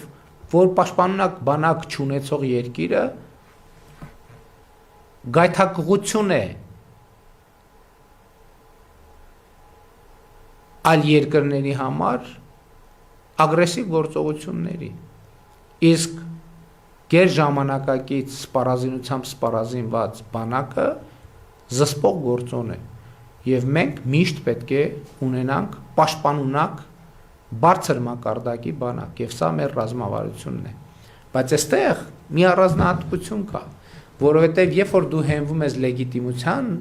հայեցակարգի վրա որևէ մեկը չի կարող վիճարկել քո պաշտպանունակ բանակ ունենալու իրավունքը։ Սա շատ կարևոր նրբություն է։ Այսինքն, եթե դու ասում ես, որ իմ կարճաժամկետ, միջնաժամկետ, երկարաժամկետ, դարավոր խնդիրը իմ միջազգայինորեն ճանաչված տարածքի անվտանգության ապահովումն է, ոչ մեկը չի կարող ասել, ոնց, այդ ինչի ես բանակդ ուժեղացնում։ Որովհետև դրա համար կա լեգիտիմ հենք, ընդհակառակը միջազգային փաստաթղթերով պետությունները պարտավոր են միջոցներ ձեռնարկել իրենց քաղաքացիների անվտանգությունը, այդ թվում արտաքին անվտանգությունը ապահովելու ուղղությամբ։ Եվ այս հայեցակարգի հիման վրա է, որ միջազգային սպառազինության շուկաները, ժողովուրդ ջան, մեզ համար բացվել են։ Բա այն սպառազինությունը, որ մենք առաջիկայում ցույց կտանք, մենք հասանելիություն դա ձեռք բերելու, ոչ թե փողի խնդիրն է եղել, փողի խնդիրը դե փողի խնդիր է, որը լուծելի խնդիր է, այլ մեզ չեն վաճառել այդ զենքերը։ Ինչի պատճառով։ Ղարաբաղյան կոնֆլիկտի պատճառով, որովհետև ասել են, որ մենք չունենք վստահություն եւ ընդհակառակը մենք չունենք վստահություն, որ Հայաստանի Հանրապետությունը այդ զենքերը չի կիրառի իր միջազգայինորեն ճանաչված տարածքից դուրս խնդիրների լուծման համար եւ ընդհակառակը որոշակի համոզվածություն ունենք, որ այդպիսի նշանակությամբ կկիրառվի։ Դրա պատճառով մենք չենք վաճառում ամենայն հարգանքով։ Հա ինչ որ սիմվոլիկ փուճուր-մուճուր բաներ, բայց մեծ հաշվով էս է տեղի ունեցել։ Եվ եթե հիշում եք, նաև շատ սուր խոսույթ կար, երբ որ Հայաստանի Հանրապետությունը բանակի զարգացման ուղղությամբ կոնկրետ քայլեր է ձեռնարկում։ Բայց երբ որ մենք հստակ արձանագրեցինք, որ մեր բանակի զարգացման միակ նպատակը մեր միջազգայինորեն ճանաչված տարածքի պաշտպանությունն է, այդ խոսակցությունները դադարեցին, լարվածությունը դադարեց։ Եվ մենք այսօր նաև զորահանդես ենք անելու Հանրապետության հրապարակում, վստահ լինելով, որ դա տարածաշրջանային լարվածություն չի առաջացնելու, որովհետև եւ մեր միջավայրը եւ մեր տարածաշրջանի երկրները եւ միջազգային հանրությունը ընդունում են, որ դա մեր լեգիտիմ իրավունքն է, բանակ ունենալ, զարգացնել բանակը, այնքան զարգացնել, որ անվտանգության ապահովման նախորդ թվարկած երաշխիքները, եթե հանկարծ չաշխատեն, մենք վստահ լինենք, որ ունենք բավարար պաշտպանունակ բանակ, որ մեր երկիրը կպաշտպանի ցանկացած ոտնձգությունից։ Եվ այն ինչ որ դուք կտեսնեք մայիսի 28-ին, դա ընդամենը սկիզբն է, բայց հիշեք ժողովուրդ, հիշեք։ Մենք մեր միջազգայինորեն ճանաչված տարածքից դուրս նպատակ չունենք ու չպետք է ունենանք երբեք։ Հակառակ դեպքում այդ ամեն ինչը կպտտվի մեր դեմ։ Իհարկե անվտանգության ապահովման ոլորտում մեր նախընտրական ծրագիրը անդրադարձել է, ես հասկանում եմ, որ այսօր երևի չկարողանամ ավարտել, վաղ կշարունակենք կամ գուցե նաև որովհետև աշխատանքային գրաֆիկում միջոցառումներ կան նախատեսված, որը չենք կարող հետաձգել։ Մենք անդրադառնում ենք նաև անվտանգության այլ կոմպոնենտներին, մասնավորապես պարենային անվտանգություն։ Ճգնաժամային իրավիճակներում Հայաստանի Հանրապետությունը պետք է վիճակի լինի ապահովել իրեն անհրաժեշտ պարենը, ուստի ճգնաժամային իրավիճակներում անհրաժեշտ պարենի ցանկը կձևավորվի այնպես, որ հնարավոր լինի արտադրել, պահել, պահեստավորել եւ պահպանել Հայաստանի Հանրապետությունում առանց արտաքին կախվածությունների։ Այս էլ է շատ հետաքրքիր պատմություն։ Ես երբ որ քննարկումներ եմ իրականացնել հասկանալու համար, թե մեր պարենային անվտանգության հայեցակարգը ինչ կոմպոնենտներից է բաղկացած, ես զարմանքով արձանագրել եմ, որ պարենային անվտանգության մեր հայեցակարգի մեջ, ասենք սննդամթերքի մենյու է գրած, հսկայական մասը ներկրվող սննդամթերքն են։ Ես ասում եմ, բայց հարգելի գործընկերներ, եթե մենք խոսում ենք պարենային անվտանգության այս հայեցակարգի մասին, դա պետք է մեծ ճգնաժամային պայմաններում։ Եթե ճգնաժամը այդ նշանակում է մեծ հավանականությամբ մենք նաև ներկրման բարդություններ ունենք։ Հետևաբար ինչ իմաստ ունի մեր պարենային անվտանգության հայեցակարգը կառուցել ներկրվող սննդամթերքի տրամաբանության վրա։ Պարենային անվտանգության մենյուն 1000 ներողությունից համեմատության համար ռեստորանի մենյու չի, որ նստես ասես, էս եմ ուզում, էս չեմ ուզում, դա նշանակում է ճգնաժամ, եւ ճգնաժամի պայմաններում դու պետքա բնակչության համար առողջ, նորմալ կալորիականություն ապահովես առանց արտաքին կախվածության։ Եվ մենք սկսել ենք եւ ամբողջ հայեցակարգը փոխում ենք այս տրամաբանության մեջ, որ պարենային անվտանգության հայեցակարգը պետքա հիմնված լինի այն սննդամթերքի վրա, որը մենք տեղում ի վիճակի ենք արտադրել։ Մի օրինակ բերեմ, ասենք մսի պարագայում, խոզի միս, թե ոչխարի կամ տավարի միս, պարենային անվտանգության տրամաբանությամբ։ Հիմա մեր պարենային անվտանգության հայեցակարգում ներառված է նաև խոզի միսը։ Ըստ պրոբլեմն ինչ է։ Պրոբլեմն նա, որ խոզի միս արտադրելու համար մենք առայժմ չունենք կերի բավարար արտադրություն։ Այսինքն եթե մենք ճգնաժամի պայմաններում չենք կարողանալու կեր ներկրենք, ինչի ենք հայեցակարգում խոզի միսը գրում, կամ գրում այնքան շատ, որը կարա ճգնաժամ առաջացնի։ Իսկ օրինակ ոչխարի միս արտադրելու համար մենք ոչ մի բան ներկրելու կարիք չունենք, պետք է ուղղակի արտադրենք, որովհետև միլիոն եւ ավել հեկտարներով արոտավայրեր ունենք, որտեղ կարող ենք բան անել։ Երկրորդը գլխականակը զարգացնել, նույնը վերաբերվում է խոշոր եղջերավոր անասունին։ Հաջորդը, եթե ճգնաժամ է, այնպիսի ճգնաժամ է, մենք պետք է շեշտը դնենք այնպիսի պայմանների վրա, որ այդ ճգնաժամը կարող է նաև էլեկտրաէներգիայի եւ այլն հետ կապված խնդիր ծագի։ Եվ մենք պետք է կենթանի վիճակում պահենք այդ պոտենցիալ սննդամթերքը, որովհետև օրինակ որոշակի իրավիճակներում փչանալու եւ այլնի խնդիր չլինի, չնայած հիմա երբ որ արևային էլեկտրաէներգիան զարգանում է, այս խնդիրն էլ է։ Դրա համար եմ ասում, նաեւ մեր ռազմավարությունները պետք է իրադրության փոփոխության հետ փոխվեն։ Էլ եմ ասում, խոսքը պարենային անվտանգության հայեցակարգի մասին է, որը երկրները ունենում են այն դեպքերի համար, եթե ինչ որ ճգնաժամ, սուր խորը ճգնաժամ կա, եւ մենք այս վերանայում ենք եւ վերանայում ավարտելու ենք այն տրամաբանությամբ, որ այստեղ մեզ պետք կլինի միայն այնպիսի արտադրատեսակներ, որոնք արտադրում են սննդամթերք, որոնք Հայաստանում արտադրելու հնարավորություն կա։ Հաջորդը էներգետիկ անվտանգություն։ Վերականգնվող էներգետիկայի զարգացումը Հայաստանի Հանրապետության համար ստեղծել է էներգետիկ անվտանգության մակարդակը բարձրացնելու եւ ի վերջո էներգետիկ ինքնաբավ երկիր դառնալու բացառիկ հնարավորություն։ Քաղաքացիական պայմանագիր կուսակցության ձևավորած կառավարությունը եւ խորհրդանական մեծամասնությունը գնալու են այս ճանապարհով։ Արևի, քամու էներգետիկայի, կենսագազի, կանաչ ջրածնի արտադրության տեխնոլոգիաների զարգացումը, ինչպես նաև կուտակիչ կայանների զարգացումը կլինեն առաջնահերթություն, կշարունակվեն նաև նոր ատոմակայանի ստեղծման ուղղված աշխատանքները։ Կարծում եմ, այստեղ շատ լրացուցիչ մեկնաբանություն չունեմ։ Ուրեմն հաջորդ գլուխը, որը շատ կարևոր գլուխ է, կոչվում է ներքին անվտանգություն։ Մենք խոսեցինք արտաքին անվտանգության ապահովման մասին, բայց հաջորդ գլուխը ներքին անվտանգության ապահովման մասին է, բայց ես երևի թե ավելի ճիշտ կլինի, քանի որ ծավալուն է ներքին անվտանգության հատվածը, ճիշտ կլինի այսօրվա ներկայացումը այս պահին ընդհատեմ, որովհետև մենք